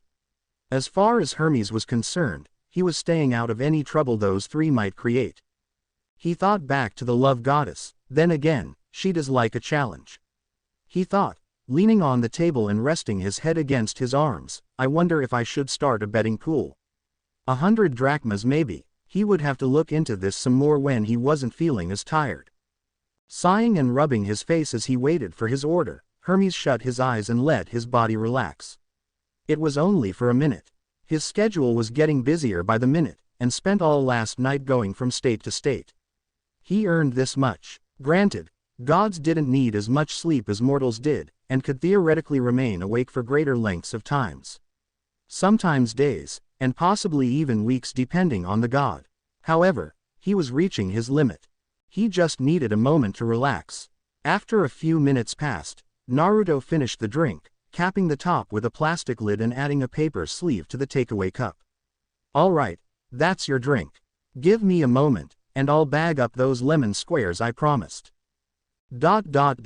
You alive back there? Ease. Stopping mid-step, Naruto glanced up from the drink, and his jaw dropped when he looked over at the table the mailman sat behind. You have to be kidding me. The Olympian had his face slumped against his arms, eyes covered by his forearm and mouth hanging wide open, causing loud snores and gargles to come out. A foot twitched against the leg of the chair, and his nose wrinkled. The blonde couldn't believe what he was seeing. Was this guy serious? He wasn't running a bed and breakfast. Marching over, Naruto initially gave Hermes a subtle shake to jolt him into consciousness. He whispered for him to wake up, but Hermes merely turned his head. When that failed, he shook him harder, adding some extra force into the shakes. When that also failed, he started throttling the guy, shaking him like a rag doll. Wake up, damn it. Despite Naruto practically throwing the guy around back and forth in his seat, the guy wouldn't wake up as he slumped back down on the table. The guy must have been the heaviest sleeper he'd ever seen. How heavy of a sleeper is he? This is ridiculous. He contemplated driving his fist into the back of his skull, reminiscent of Sakura waking him up during their Team 7 days. Though, he decided against it. It's not like this guy can't take the hit, he thought, standing back up and narrowing his eyes at the sleeping Olympian. I wasn't sure at first, but his energy matches those three women. He hides it well, and you'd think he was just an ordinary mailman, but he isn't. He acted normally around those women for the simple reason that they gave him no reason to be on guard with them. The blonde shinobi didn't say anything, staring at Hermes as the man's face twitched in his sleep. A smirk grew on his face and started cracking his neck and knuckles. If the guy wanted to fall asleep and leave himself open in such a manner, then that was his business. He was the one who knocked on his door before he was open. He'd been lenient, and let the guy in, but now the mailman had the guts to fall asleep as he was about to send him off with free lemon squares. This guy didn't know he was in the presence of Konoha's prankster king. Deep down in his heart, Naruto was still a prankster and always would be. Seeing a prime opportunity in front of him, he couldn't resist. It got him thinking, when was the last time he pulled a prank on someone? Surely it wasn't as long as he was picturing. Over a decade maybe. Either way, he needed to shake the rust from his mind. He wasn't sure how long he had, but he wasn't going to let this chance slip his grasp. Buddy, you don't understand what kind of a mistake you've made. Creating one more clone, he watched as the clone moved behind the sleeping god, crouched down and extended his index and middle finger until they were inches away from Hermes's derriere. A subtle nod from the original made the clone whisper, lightning release, two-finger jolt. The result was instant. 1 second, Hermes was peacefully sleeping away with his head in his arms, and the next, he was 5 feet in the air, his eyes wide as his hands fell to his bottom as a sharp pain radiated from his left cheek. The clone quickly disappeared as Hermes landed on his feet. "Hey, you're awake," Hermes heard, turning around and facing the counter, where the original Naruto was waiting with a drink in one hand and a paper bag in the other. "You were really out of it. I tried to wake you, but you're one of the heaviest sleepers I've ever seen. I wondered if you died for a moment." "Wah, I fell asleep." The god rubbed his eyes, blinking the sleep out of them. When his eyes landed on the clock behind the counter, he went as pale as a ghost. Wait a minute. How long have I been asleep? About 20 minutes, maybe 25. Oh, no. Hermes ran a hand through his hair while the other grabbed his phone out of his pocket. He scrolled through his delivery list and felt his earlier stress return with a vengeance. There were half a dozen more orders, and they were all over the world. This was going to take him all morning and into the afternoon. I'm so screwed. As he headed for the door in a half jog, a cough caught his attention. Naruto stood looking at him with a knowing look, shaking the paper cup and bag at him. "Aren't you forgetting something?" "Oh, right." Running back and taking his order, Hermes placed some mortal money on the table for the drink before bolting and throwing the door open. "Thanks again." As sudden as he appeared, the god of messengers disappeared. As soon as the door shut behind him, the blonde ninja's calm facade broke and started to chuckle to himself. "I wonder how long it will take for him to notice," he thought. On his own once more, he clapped his hands together. "All right. Let's get this place ready. Olympus. Okay, something funny is going on here," Hermes thought as he walked the cobbled streets of Mount Olympus. Frowning, he watched as another pair of nymphs often found grazing around the foothills of Olympus sauntered off, erupting into a fit of giggles and hushed tones when they saw him. One by one, as the incidents grew, his paranoia started doing the same. Everyone he came across resulted in the same issue arising. It had been like that all day, and Hermes was beginning to think he was amiss on some kind joke floating around his immortal family. Every delivery stop since this morning, no matter who it was, would either start with them laughing at him or forcing themselves to look away as he handed them their delivery. Even George and Martha, whenever he was inside his chariot truck, would look away from him. He could have sworn he heard them laughing underneath their hisses. Truth be told, he cared little about his companions after his Spanish latte. He could still taste the delicious remnants of his drink on his lips. The Olympian almost crashed his chariot truck when he brought it up to his mouth for the first. Not to mention, the lemon squares were heavenly that his eyes nearly rolled into the back of his head. Oh, he understood the appeal after his cup was empty and his bag of lemon squares became substantially lighter. It was damn good. No, it was better than good. It was amazing. It was no wonder his sisters and the love goddess were taken with the little cafe the way they were. He would be going back in the future, and this time at a reasonable time. It could be a good place to pick up beautiful women too. Desiring nothing more than the rest he deservedly earned, he headed in the direction of his temple, located on the eastern side of Olympus. As he closed in on his home, Hermes spied a cloaked figure coming from the opposite direction. His smile grew, as the scent of toasted marshmallows and wood smoke danced around his nose and grew stronger the closer the figure got. There was only one person on Olympus who carried that delicious scent. Aunt Hestia. Hestia, the eldest of the gods and the firstborn child of Kronos and Rhea, was every bit as beautiful as her two younger sisters, carrying the sweet demeanor that earned her the love and respect from every resident on Olympus. Truthfully, she was desired by many on Olympus, and history had shown the suitors that offered themselves to her beauty. However, all were turned away, as Hestia remained true to her vow. Woe to any man who dared force themselves upon the goddess of the hearth, and would find themselves sent into the eternal darkness within Tartarus. Hello, her voice broke halfway through his name, her eyes marginally widening. Oh dear. Hermes, dear. His aunt's face softened, though a hint of annoyance laced her voice. Have you been spending time with Ares again? Or did you run into Enyo? He shook his head. Not recently. I just got home from deliveries. He hadn't seen Ares all week. The god of war had disappeared off into the mortal world with Aphrodite again, likely on one of their so-called getaways, and the pair likely wouldn't be back for another week or so. Enyo, on the other hand, hadn't been seen in years. His wayward older sister didn't visit much, primarily due to the estrangement between her and her parents. I see. Hermes watched as a mirror was conjured in his aunt's hand. Have you looked in the mirror recently? Shaking his head, his aunt held the mirror up to his face, and Hermes couldn't stop his jaw from dropping. What the hell? A shocked gasp erupted from his body and caught himself leaning closer to the mirror, his hand reaching up and touching his forehead. Aunt Hestia. Yes, Hermes. ... Quote ... Why is there a penis drawn on my face? His aunt's smile never faltered. I don't know, Hermes. I was hoping you would fill me in. I'm equally as confused as you are. Hermes got a sense his good-natured aunt was trying her best not to laugh at his current predicament. The way the edges of her mouth twitched and the way her idle hand tugged at the hems of her sleeves were a telltale sign. It wasn't hard for the Olympian to determine who defaced his face. There was only one moment in the day where he could say he was unaware of his surroundings. How had he not noticed? It was over 12 hours later. He'd been walking around with a penis drawn on his face the whole day. It was no wonder people couldn't keep a straight face when they saw him. Even Hestia looked ready to bust a gut in hysterics. ... That asshole barista did this to me. The image of Naruto appeared in his mind, and Hermes couldn't stop his eyes from blazing with godly energy.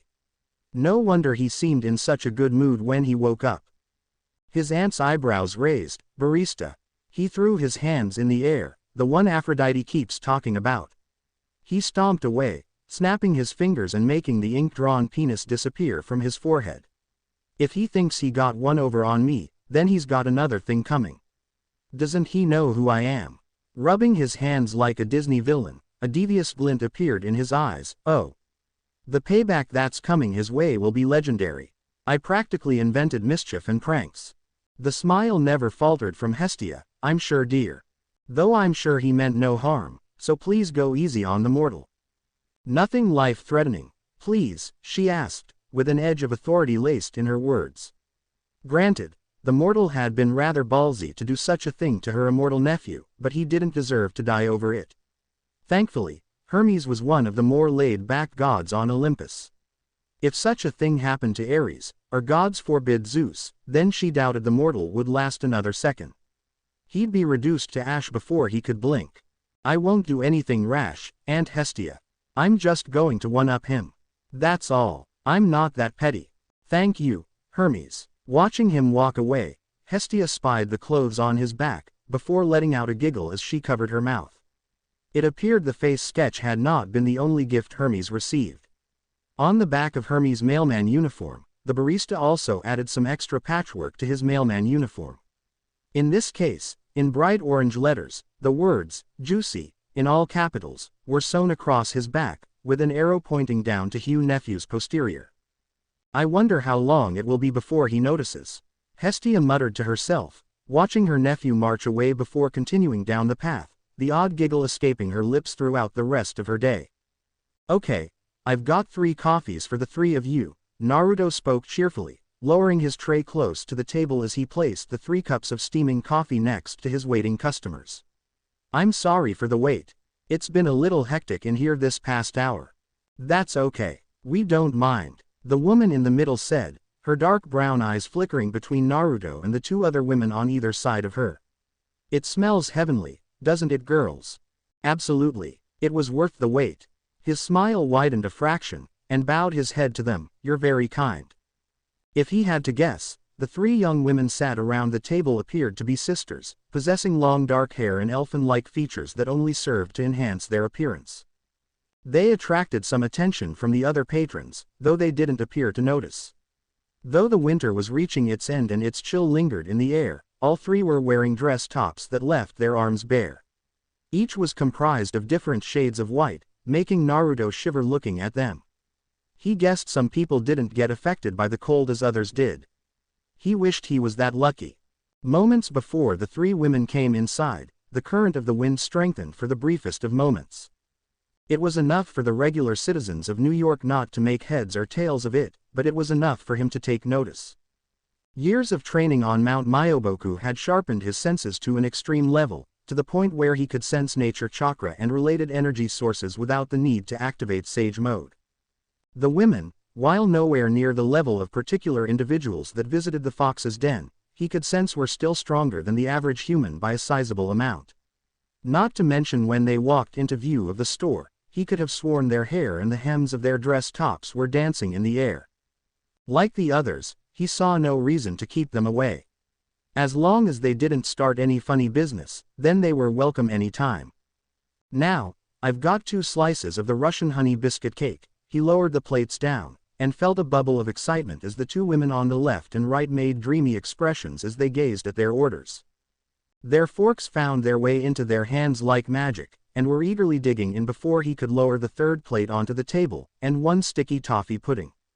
A similar look arose of the middle woman and saw her mouth silent words to herself. "If you need anything else, you know where to find me." "We certainly will," she muttered, slipping a piece into her mouth and letting out a sigh of pleasure. The 2 next to her erupted into a fit of giggles, with the blonde leaving them to enjoy their orders. Truth be told, as he wandered back to the counter, he'd noticed more and more similar individuals and groups like the 3 women appearing as of late. It had been happening over the last couple of weeks, during sporadic times in the day.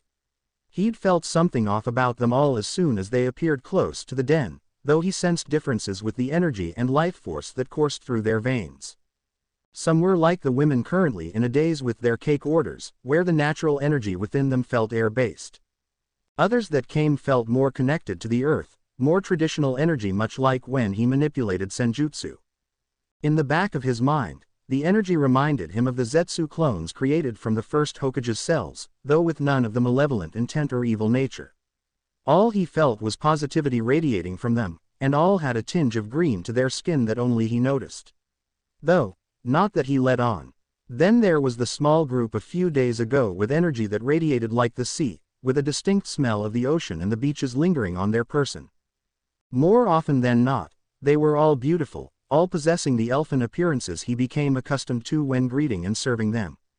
90% of the time, they were women, though occasionally, a male or 2 appeared through his doors.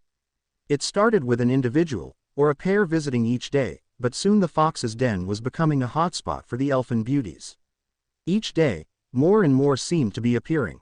If he was honest, Naruto never imagined the fox's den would become a hotspot for nymphs of all things. It took him a couple of visits to realize what they were. If he had to put money on it, then the 3 women sat around the table currently must have been air nymphs, if what he felt was any indication. The number of encounters he'd had with nymphs weren't many and were sporadic over the years. Thinking back on it, the last time he saw a nymph was over 300 years ago, somewhere in Europe.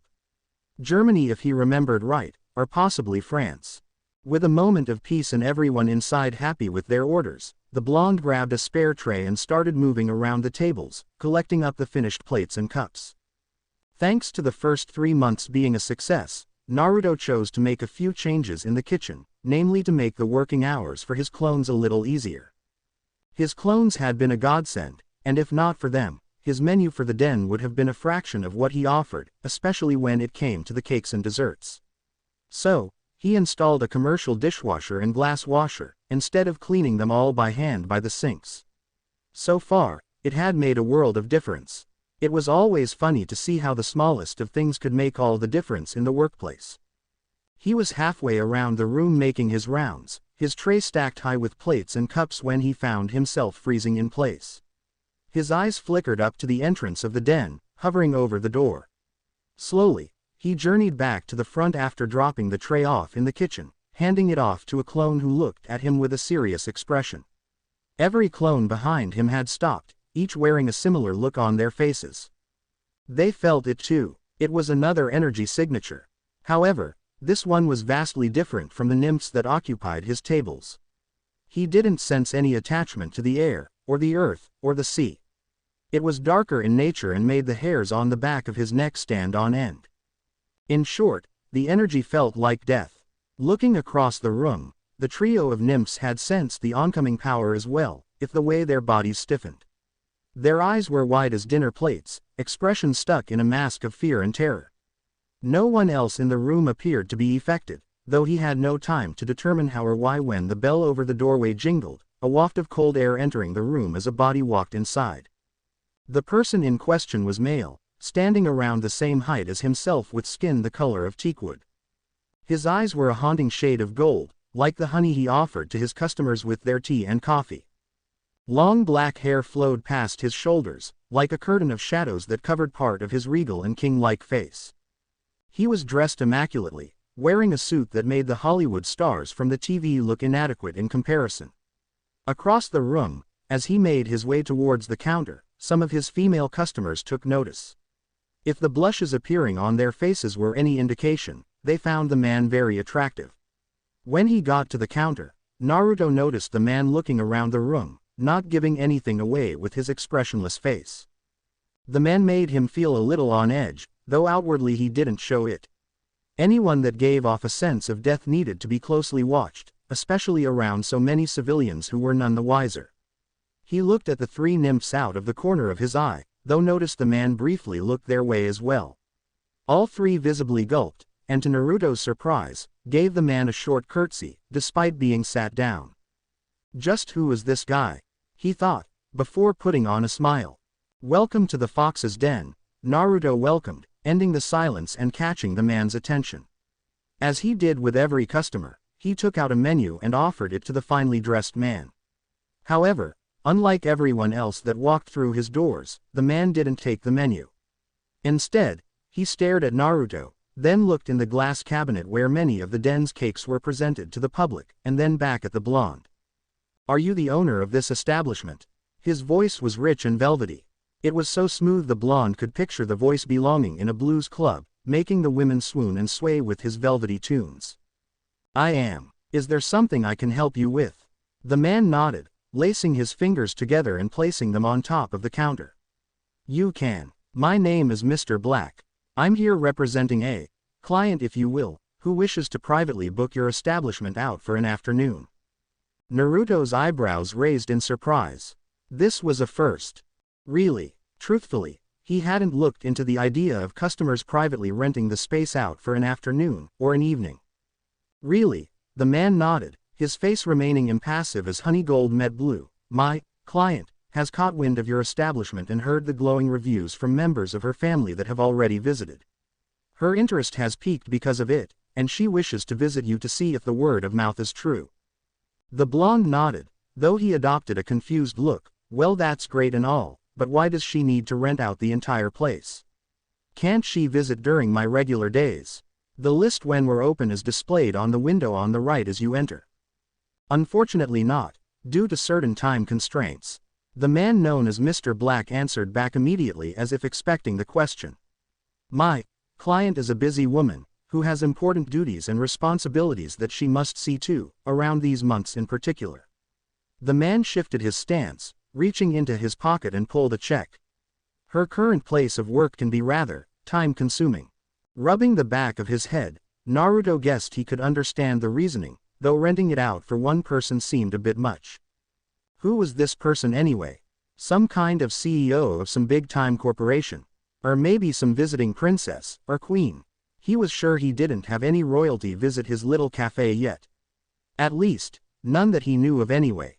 Not to mention, if this guy who sensed like death was working for someone, did that mean the woman he was referring to also carried around the same kind of feeling?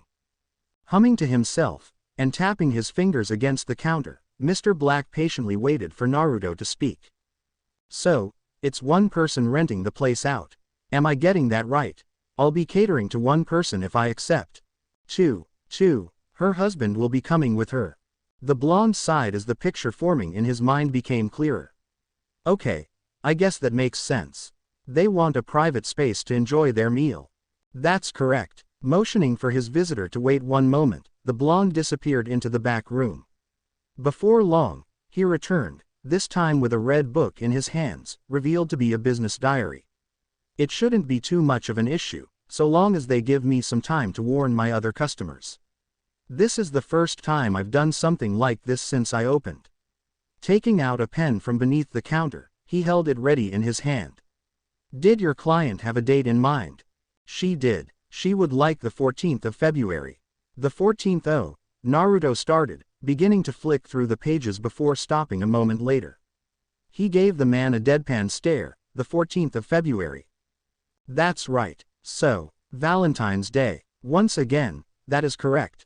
Putting down his pen, Naruto gave the so-called Mr. Black a skeptical look. This guy couldn't be serious, could he? Let me get this straight.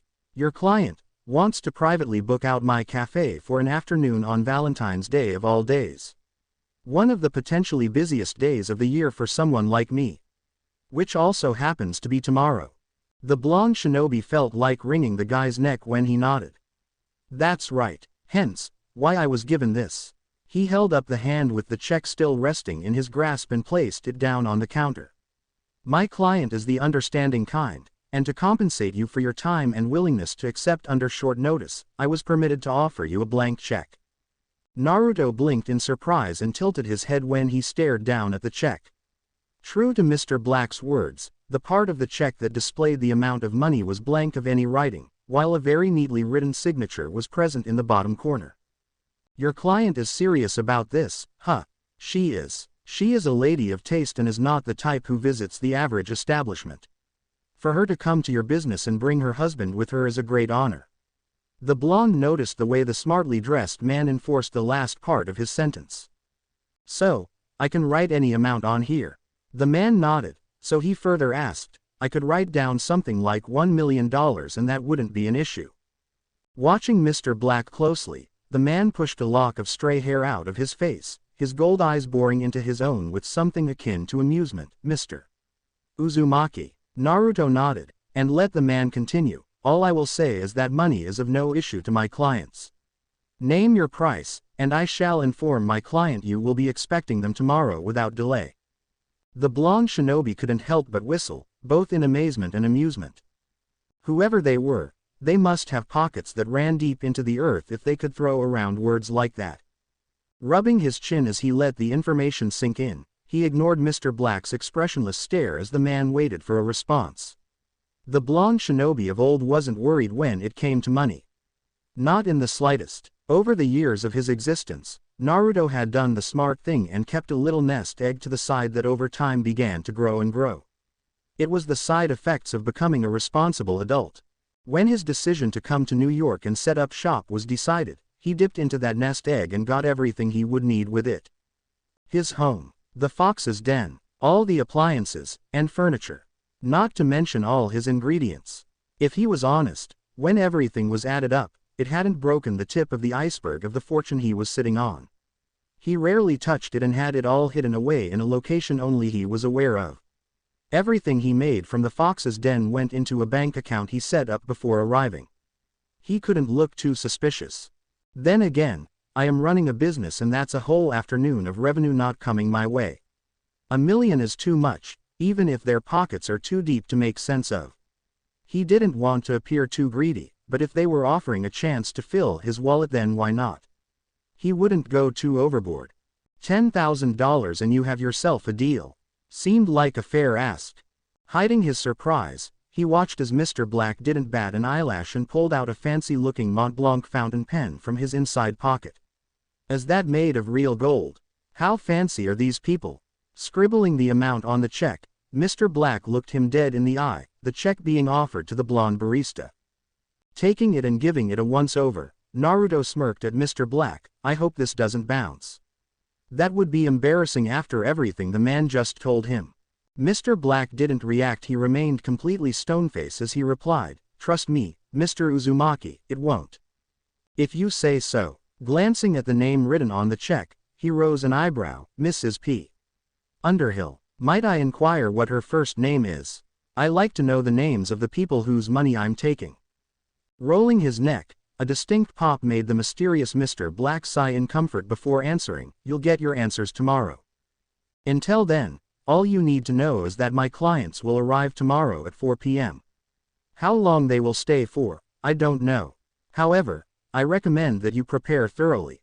Mrs. Underhill is known to be demanding if the gossip she's heard about your food is anything to go by. He leaned in, with Naruto reacting by doing the same. She has a sweet tooth that puts many to shame, though can be picky. She has high expectations. Is that right? Naruto rubbed his chin, a thoughtful expression sweeping over him. If she had high expectations, then he would need to pull a few rabbits out of his hat. As confident as he was that his menu would knock their socks off, he could prepare some specials dishes for his guests. If they were willing to part with $10,000, then he was going to give them their money's worth. A couple of ideas were floating around. He could have a lot of fun with this. He had a few dishes in the pipeline he could test out tomorrow. Are there any dietary restrictions I should know about? None. Any preferences I should know about? Again, Mr. Black shook his head. Well, that made things easy. All right then. In that case, you have yourself a deal. The blonde extended his hand to the man. Tell Mr. and Mrs. Underhill I'll have some specials whipped up just for them. I'll make sure they get their money's worth. It took a few moments of silence before Mr. Black reciprocated.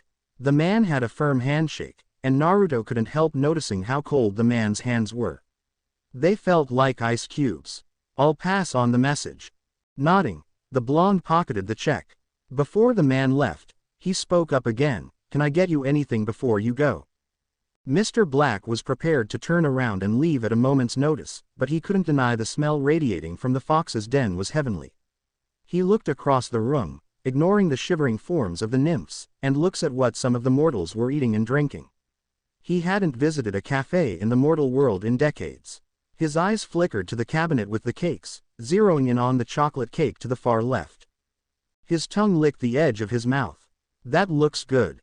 Straightening his tie, his voice was low, almost a whisper. I'll take a slice of the chocolate cake to go, and a regular coffee with no sugar.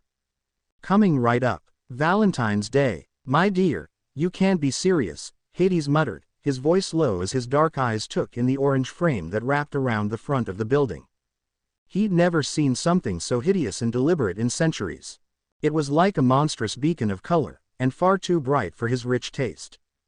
Being in an environment where the brightest colors were the glowing crimsons and dark yellows that emanated from the rivers of lava that ran through the underworld, he could say that if he ever found something that sickly shade of orange anywhere near his home, he would send it deep into Tartarus. It would never see the light of day again if he had his way. Who in their right mind would paint the front of their business orange? Standing on his left, his wife of nearly 5,000 years stood in all her outstanding beauty and glory, an array of shopping bags of all shapes and sizes in her grasp. Persephone was as beautiful as the day he first laid eyes on her, more so than that pesky love goddess in his opinion. The shining flower of the underworld, her very presence brought out a side of the eldest son of Kronos that few would get to see. When it was time to separate and her time came to return to Olympus, it was like the joy and happiness she brought with her would evaporate, leaving nothing but his dark thoughts and the ever-present wails of those within the fields of punishment. He felt his wife lean into him, the top of her head barely coming up to his shoulder. Even wearing those ludicrous heeled boots she chose to wear on their outings into the mortal world, he towered over her as he did with most people. He didn't show it, but he was disappointed she wasn't wearing the black dress she frequently wore whilst in the underworld. The one that billowed around her body like smoke, and gave off an aura of mystery. Millennia on from the day they married and his wife was still capable of making his godly ichor boil with desire. Don't be a bore, Hades. There's nothing wrong with adding a splash of color to an otherwise dull palette. A snort came out of Hades. Persephone, a splash of color is painting a window frame red, or a letterbox a shade of blue. A splash of color is not painting the outside of the building the most hideous shade of orange imaginable. Be that as it may, I like it. You would like it. Are you doubting my tastes? Never, my dear. I'm merely showing how different our color preferences are. Dressed in one of his finest suits for their day in the mortal world, the god of the underworld hadn't been able to hide his skepticism when his wife informed him of their plans for Valentine's Day. If the elder god was honest, he didn't see the point in Valentine's Day. It was a silly little mortal holiday that used that dreadful son of Aphrodite and Ares as the mascot.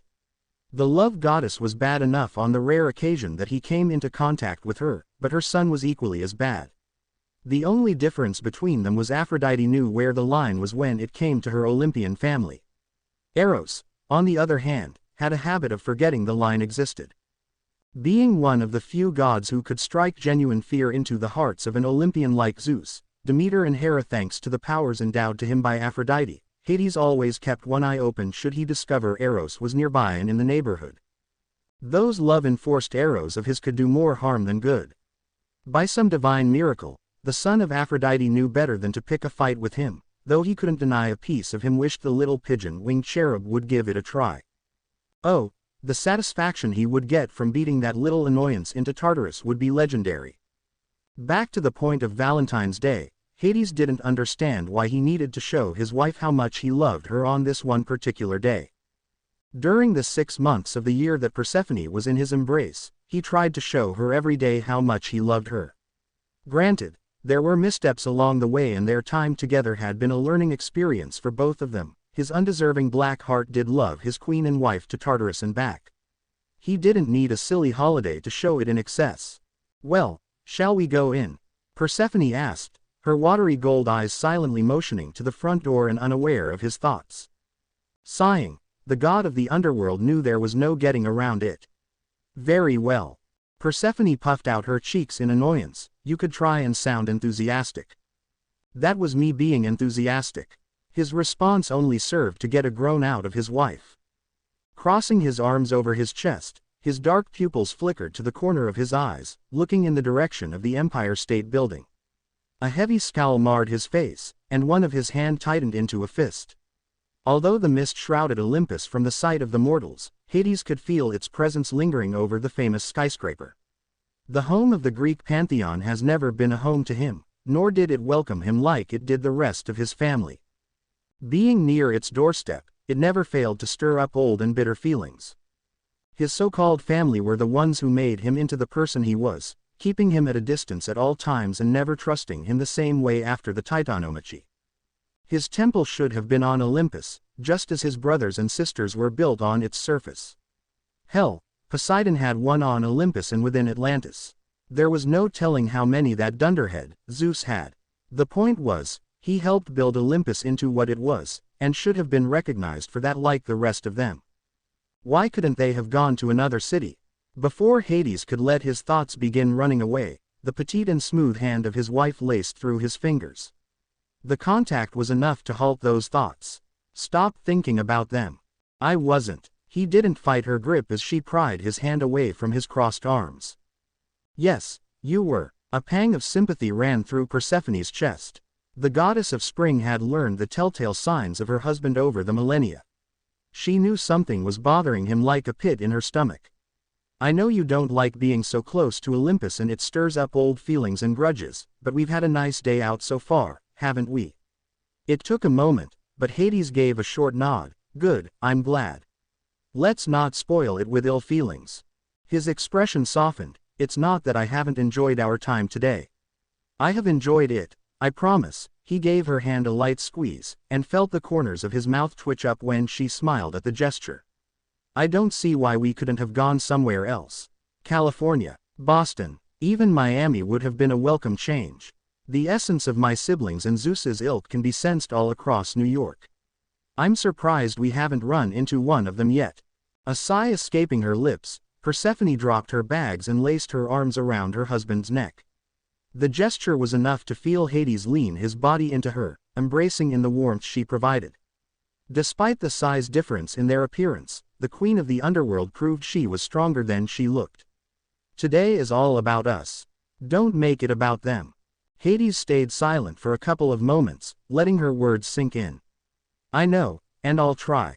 That's all I ask." Standing on her tiptoes, Persephone laid a gentle kiss on her husband's pale cheek. "Put them out of your mind and enjoy this place with me.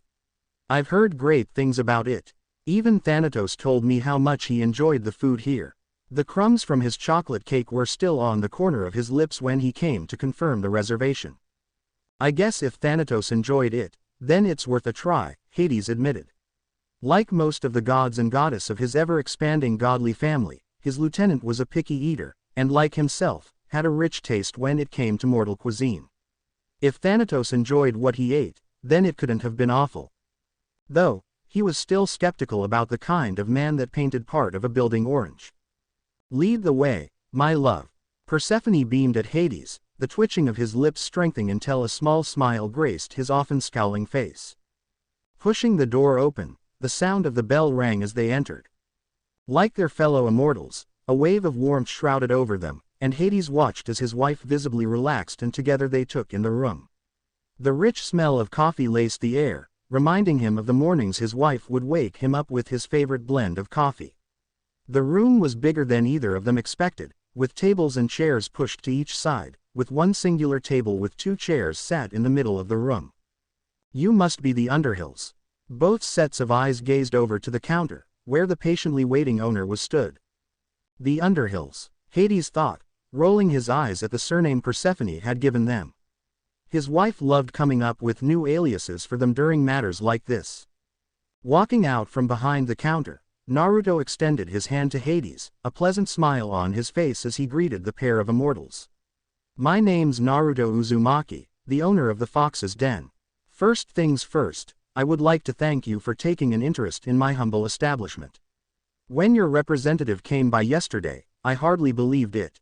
I thought he was joking at first, but I can see he was telling the truth. It's nice to meet you both. Shaking his hand, Hades noted the firm grip the blonde gave him and felt his wife step forward and offer her hand. Instead of shaking her hand though, Naruto gently took her hand into his own and placed a gentle kiss to her knuckles. The act was enough for Persephone to widen her smile. She liked a mortal with manners. He's very easy on the eyes too, Persephone thought. A handsome face, and a very nice body if the way his clothes tighten on his body is any indication. She was no Aphrodite, but she could window shop from time to time. You're most welcome, and I'm happy you accepted my offer. I'm sorry for the short notice, but the news doesn't tend to travel to our neck of the woods until much later, though I've heard nothing but good things about this place. If he had told Thanatos no, then Persephone planned on having him wrapped up in the mist and make it happen either way. I'm Penelope Underhill, and this is my husband, Hank Underhill. Persephone promptly ignored the look her husband was giving her. Well, come over and take a seat. Reaching behind the counter, he pulled out 2 menus and offered them to the pair of gods. Make yourself comfortable, and I'll give you a couple of minutes to look at the menu. He motioned to their table. Also, just so you're aware, I've got some specials of the day prepared for you both. Think of it as my way of ensuring you get your money's worth today. I'll read them out when I take your orders. Thank you, that sounds delightful, Persephone replied, the excitement brimming as she wondered what Naruto had prepared for them. Gently, she pulled her husband to their table, with the god of the underworld glancing at Naruto from the corner of his eyes. Making themselves comfortable and discarding her coat, Persephone eyed her husband. So, what do you think so far? The god of the underworld took notice of the excitement in his wife's voice. She looked at him expectantly, without trying anything on the menu. I can't make any judgment yet. When his wife scowled at him, he internally sighed and made a change to his answer. It appears adequate. The place has a nice atmosphere. The rich smell of coffee is pleasing, I'll admit. As suspected, her face made a 180. I knew you'd like it. The goddess of spring sounded very pleased with herself. There's so much to choose from in here. I'm not sure where to start. The beginning would suffice. A kick to his shin beneath the table forced him to grunt. Don't be sarcastic, my love. It's unbecoming of you. Persephone remained focused on the menu, a content smile plastered on her face. Hades could see her eyes at work, taking in all her options. I wonder what specials he made for us. It's all very intriguing. I find myself curious also, Hades replied. An annoyed expression wormed its way onto his face. Was Hank the best you could think of? It's a nice name. It's a traditional name in the mortal world. The goddess glanced up. Is there something wrong with my choice? Nothing, but I don't see why we can't use our real names. Because no self-respecting mortal woman would name their child after the god of the underworld. Name one mortal carrying your name, and we can go home right now. When he didn't speak, Persephone's smile gained a satisfaction to it. I rest my case. Now, less brooding and more choosing. Understood. Remaining silent, Hades opened the menu up and let his dark eyes scan over the contents. He would let Persephone have her fun. His wife did appear excited during their shopping spree earlier in the afternoon. There appears to be something for everything in here, he mumbled, his hand coming up to sweep his oily black hair back. He must go through ingredients like they're going out of fashion if he offers everything he says he does. He must be doing well to afford it. As the richest member of his Olympian family, call him curious if he wondered how a mortal could afford such a massive selection. Most places he was aware of didn't provide a third of what the blonde owner was offering to his clientele. Did he make everything that was listed on the menu? If not, then he must have dozens of suppliers in the pipeline. His cash flow must be a constant wave. He couldn't help with the way he thought. As the god of riches, it sparked his curiosity. Focus, Hades. Pick something before your wife calls you out on it. While Hades was busy mulling over his thoughts, Persephone was busy biting the corners of her mouth. She couldn't decide what she wanted. Everything sounded so good. Where to start? If it wasn't for word getting to her by Hermes, who was delivering a package to Hecate in her residence within the underworld, then she wouldn't have heard a peep about the fox's den. News tended to reach the underworld slower than most, though when she asked why she hadn't heard about such a place existing sooner, she noticed Hermes begin to shuffle around uncomfortably. Surely, any place that attracted the attention of multiple Olympians was worth hearing about. Despite not being an Olympian, being one of the eldest children of Zeus, as well as the queen of the underworld had its perks. Suffice to say, it took 5 minutes before she had Hermes spilling out all the gossip on Olympus. Her time in the underworld had provided her with many a means to get the information out of her unwilling hostage. By the time she let her little brother free, Persephone was internally seething. Cracks formed on the marble floor of her husband's palace as she marched back to her chambers. That damn Aphrodite. Oh, she knew the love goddess could be petty, but she was asking for it now. Aphrodite had done everything in her power to keep the information from getting to the queen of the underworld, and Persephone knew why. Their little rivalry that started with Adonis all those years ago continued to plague them to this day and only worsened as time went on. The two goddesses used to be good friends, but these days after the Adonis incident, their relationship never recovered. The two were always trying to one-up each other in a variety of ways, to the point that the other gods would simply bypass them. The stunts they pulled on each other were legendary. However, when one of her mother's servants informed her by iris message that the love goddess planned to visit and spend the evening at the fox's den with the owner's scrumptious treats, the goddess of spring couldn't help but throw a wrench in her plans. Valentine's Day was a big day for Aphrodite, and Persephone couldn't help but grin at the satisfaction of denying the love goddess of what she desired. Even if it was for only one day, she couldn't sense the love goddess's essence anywhere near the fox's den, which meant she hadn't stopped by yet. The look on her face would be priceless. When 5 minutes passed, the two gods felt their host appear next to them, his notebook and pen in hand as he gave them a polite smile. So, before I take your orders, would you like me to read out the specials for you? The blonde looked pleased with himself. Yes, please, Persephone replied, followed by a nod from Hades. She couldn't wait. Well, Naruto started, for this special day, I have arranged 3 different dishes for you, all of which were freshly baked earlier today. The first of which is a grapefruit curd tart with chamomile whipped cream. Persephone's eyes lit up, followed by an audible intake of air. The second is a fig almond tea cake with a coconut honey glaze. Finally, since it's Valentine's Day, I thought the third option should be something related to the subject of love, so I prepared a chocolate-dipped strawberry Neapolitan cake. Hades hummed as he leaned back in his chair. The god of the underworld wouldn't admit it out loud, but the choices laid out to them sounded very appetizing.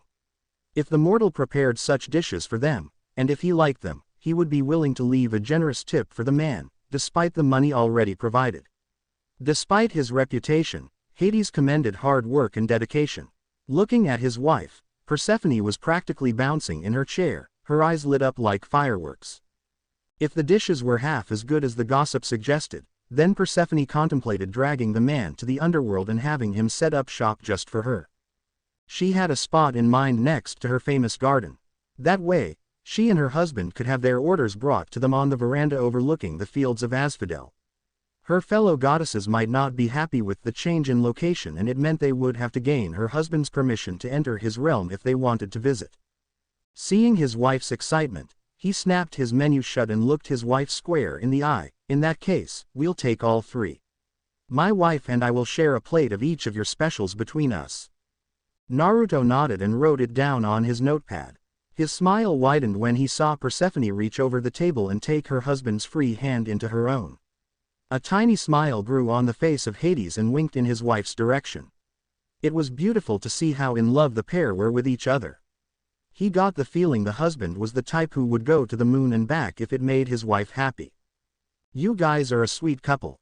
That's kind of you to say, Persephone replied, her thumb tracing against her husband's pale skin. He can be as stubborn as a mule when he wants to be, and moodier than a bull seeing red, but deep down my hubby is a softie. Not enough people are lucky enough to see that side of him, but I do. She gave her husband a reassuring squeeze. It hasn't been easy, but we've been married for a long time and overcome obstacles that would cause most to call it quits. I hope he knows how much I have come to love him. The god of the underworld's expression softened further. He does.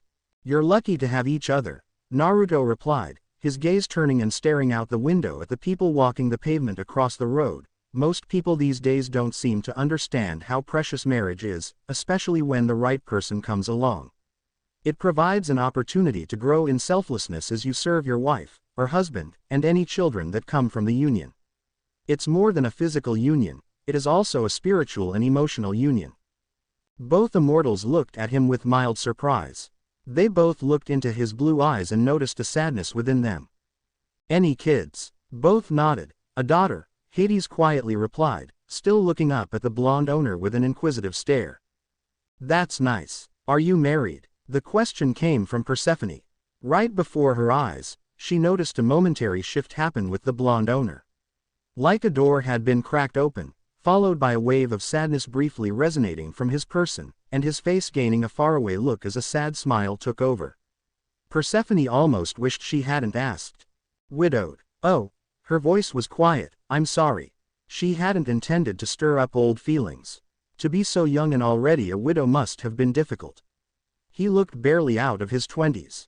It took a few silent moments before the blonde shook off the sadness, his smile returning to normal and waving a hand in the air. Don't be. It was a long time ago.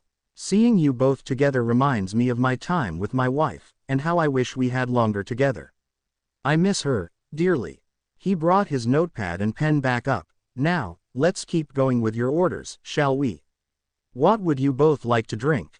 Oh, that's right. They still had their drinks to order. Releasing her husband's hands, Persephone had a skim through the menu one last time before she confidently knew what she wanted. I would love one of your coconut and vanilla cappuccinos, please. It sounds delicious. Nodding his head, Naruto turned to Hades. Could you serve anything a little stronger? Hades asked. The hot drinks offered on the menu sounded good, but the elder god had a desire for something with an extra something in them.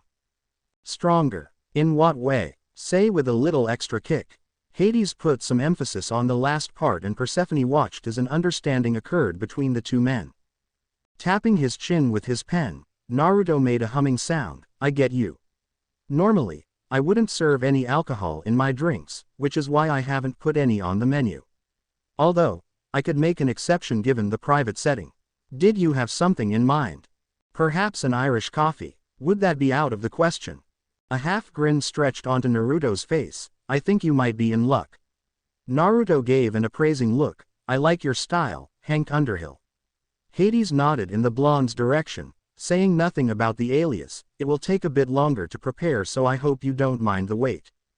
That's fine. The rulers of the underworld watched the blonde disappear and get their orders ready, leaving the pair to rejoin their hands across the table.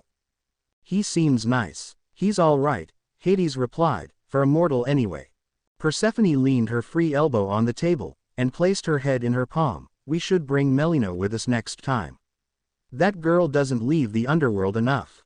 Although, she rubbed tiny circles in the back of her husband's hand, it might have to wait until the fall.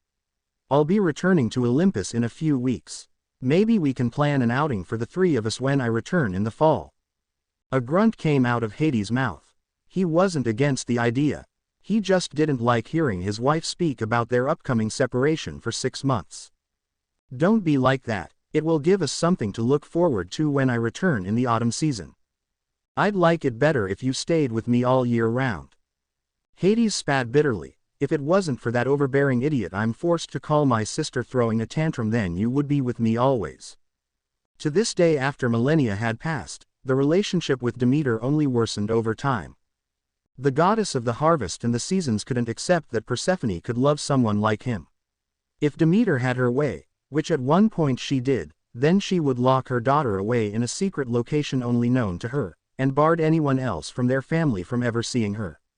Demeter took the term mother knows best to an extreme level, and he knew how frustrated Persephone could get with the woman who tried to control every aspect of her life. "You're doing it again, my love." A knowing look crossed over her face before the goddess stood up from her seat. Never breaking the hold on her husband's hand, Persephone guided her chair around the table and sat next to him. "You can't help yourself with forcing negative feelings to filter into your mind, can you? What am I going to do with you?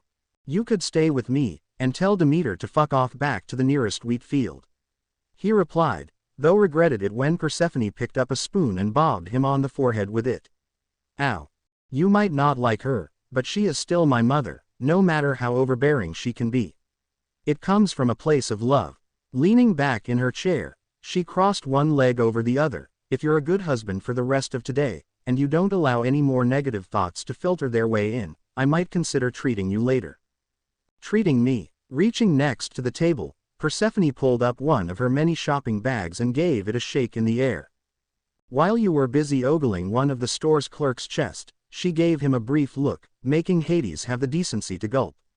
He thought he'd been more discreet. "I went and got a little something from the lingerie department. I thought I could wear it tonight." The lingerie department. Humming in confirmation, a coy smirk wove its way onto her face. "Would you like me to wear them for you tonight? It comes with this little piece that leaves little to the imagination."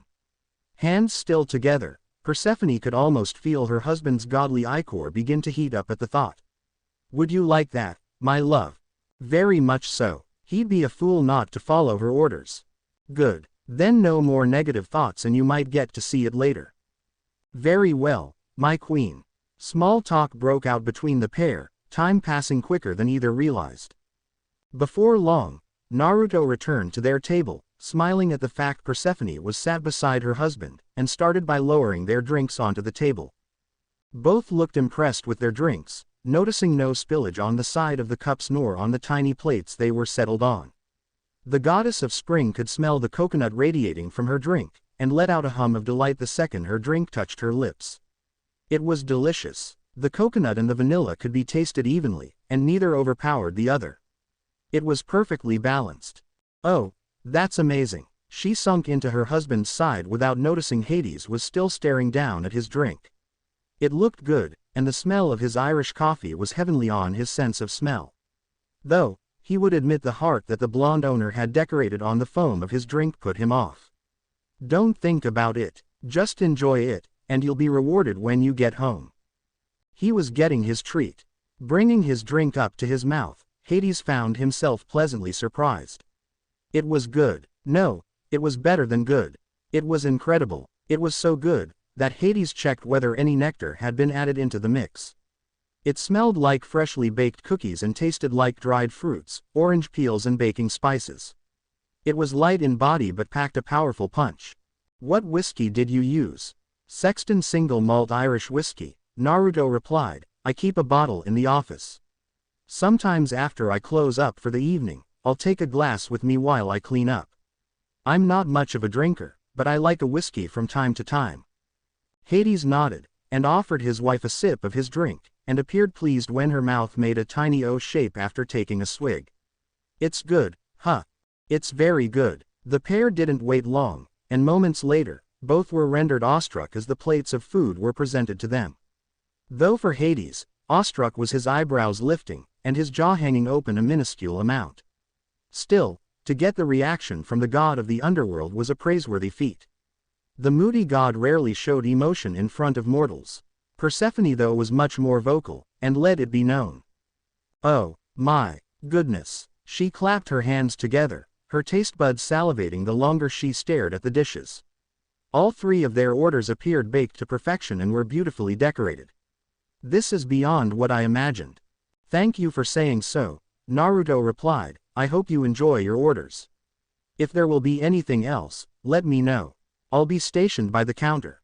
The blonde gave a short bow out of courtesy and left the mesmerized couple alone to enjoy their meals. Pulling out a book from the counter, he crossed a leg over his knee and sat comfortably as the two immortals enjoyed their orders. "Thank you very much," Persephone whispered, her eyes never leaving the three plates. She didn't know where to start. All three looked so appealing she was having a crisis just deciding where to begin. "They look so good, but I don't know if I want to spoil the way they look. They're beautiful to look at." Hades looked at his wife and recognized the excitement rushing through her. Her face was mesmerized, and he couldn't blame her. Their food looked like something Hestia, or his mother, would create. This mortal was full of surprises. Licking the edge of his lips, Hades picked up the nearest fork and took a piece from the grapefruit tart. He planned on going from left to right. He heard Persephone gasp as if his action was unwarranted before she mimicking his actions. On the count of 3, both brought their pieces up to their mouths, chewed for a couple of seconds, and promptly fell back into their chairs. Both their eyes glazed over in delight, their shoulders slumping in comfort, and their breathing synchronizing. Neither could have prepared for the onslaught of flavor that assaulted their taste buds. "Holy gods above, this is the best thing I've ever tasted in my life," Persephone muttered. "Nothing even comes close. I'm sorry, my love, but I think Hestia and your mother no longer hold the top spot anymore." She wasn't kidding. Gods and immortals were notoriously hard to please, in almost every way one could imagine. For a mortal to be talented enough to render herself in such a state with food was unfathomable. "My love, are you okay?"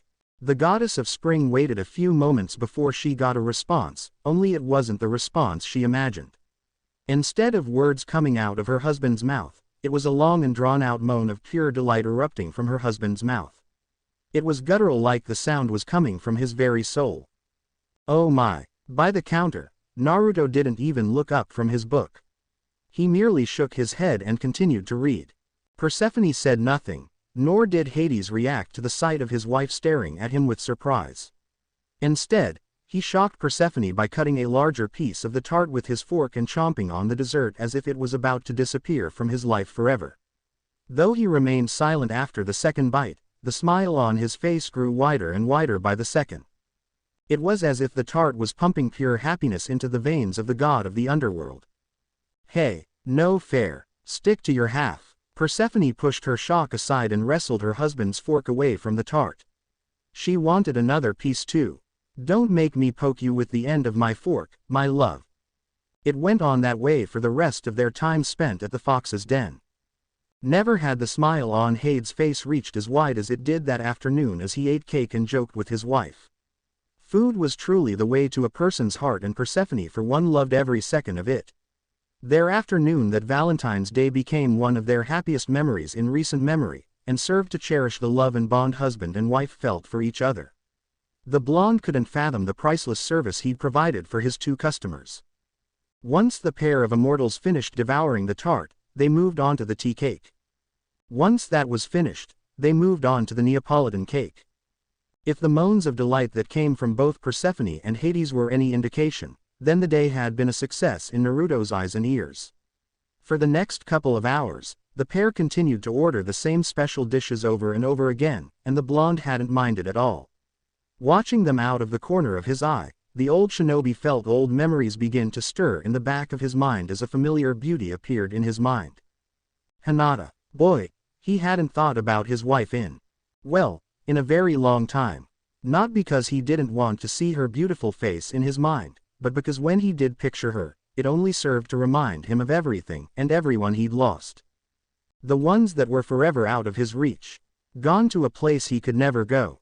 Sometimes when he was drifting off to sleep, he imagined her arms wrapping around his body, her head resting on his chest and her legs resting against his knees.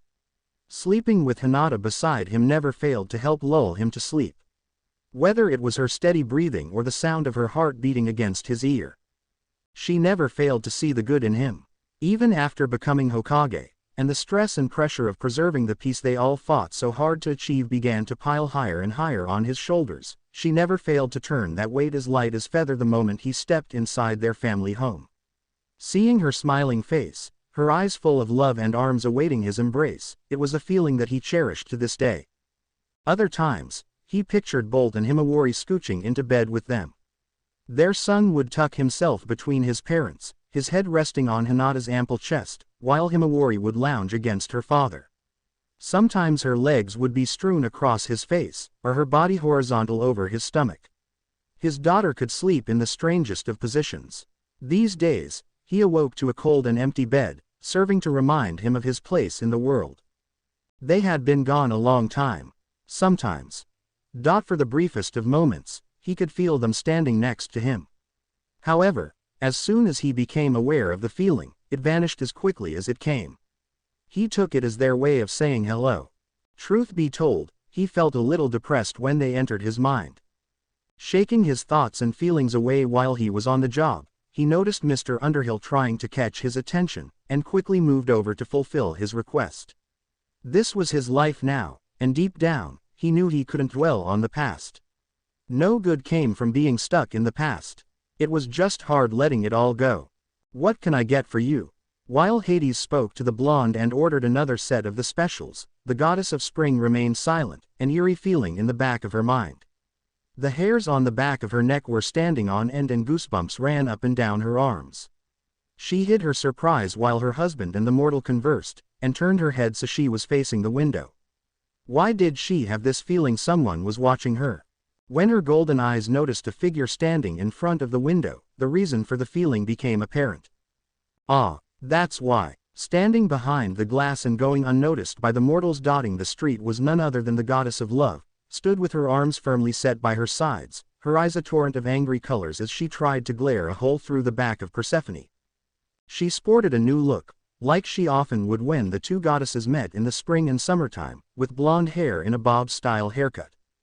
Looking the woman up and down, she saw Aphrodite was wearing a very expensive-looking purple dress. It left an ample amount of cleavage and would have left men and women a salivating mess. It wasn't hard for Persephone to understand what the goddess had planned, and realize the goddess' plan was to entice the delightful blonde owner into joining her in the bedroom.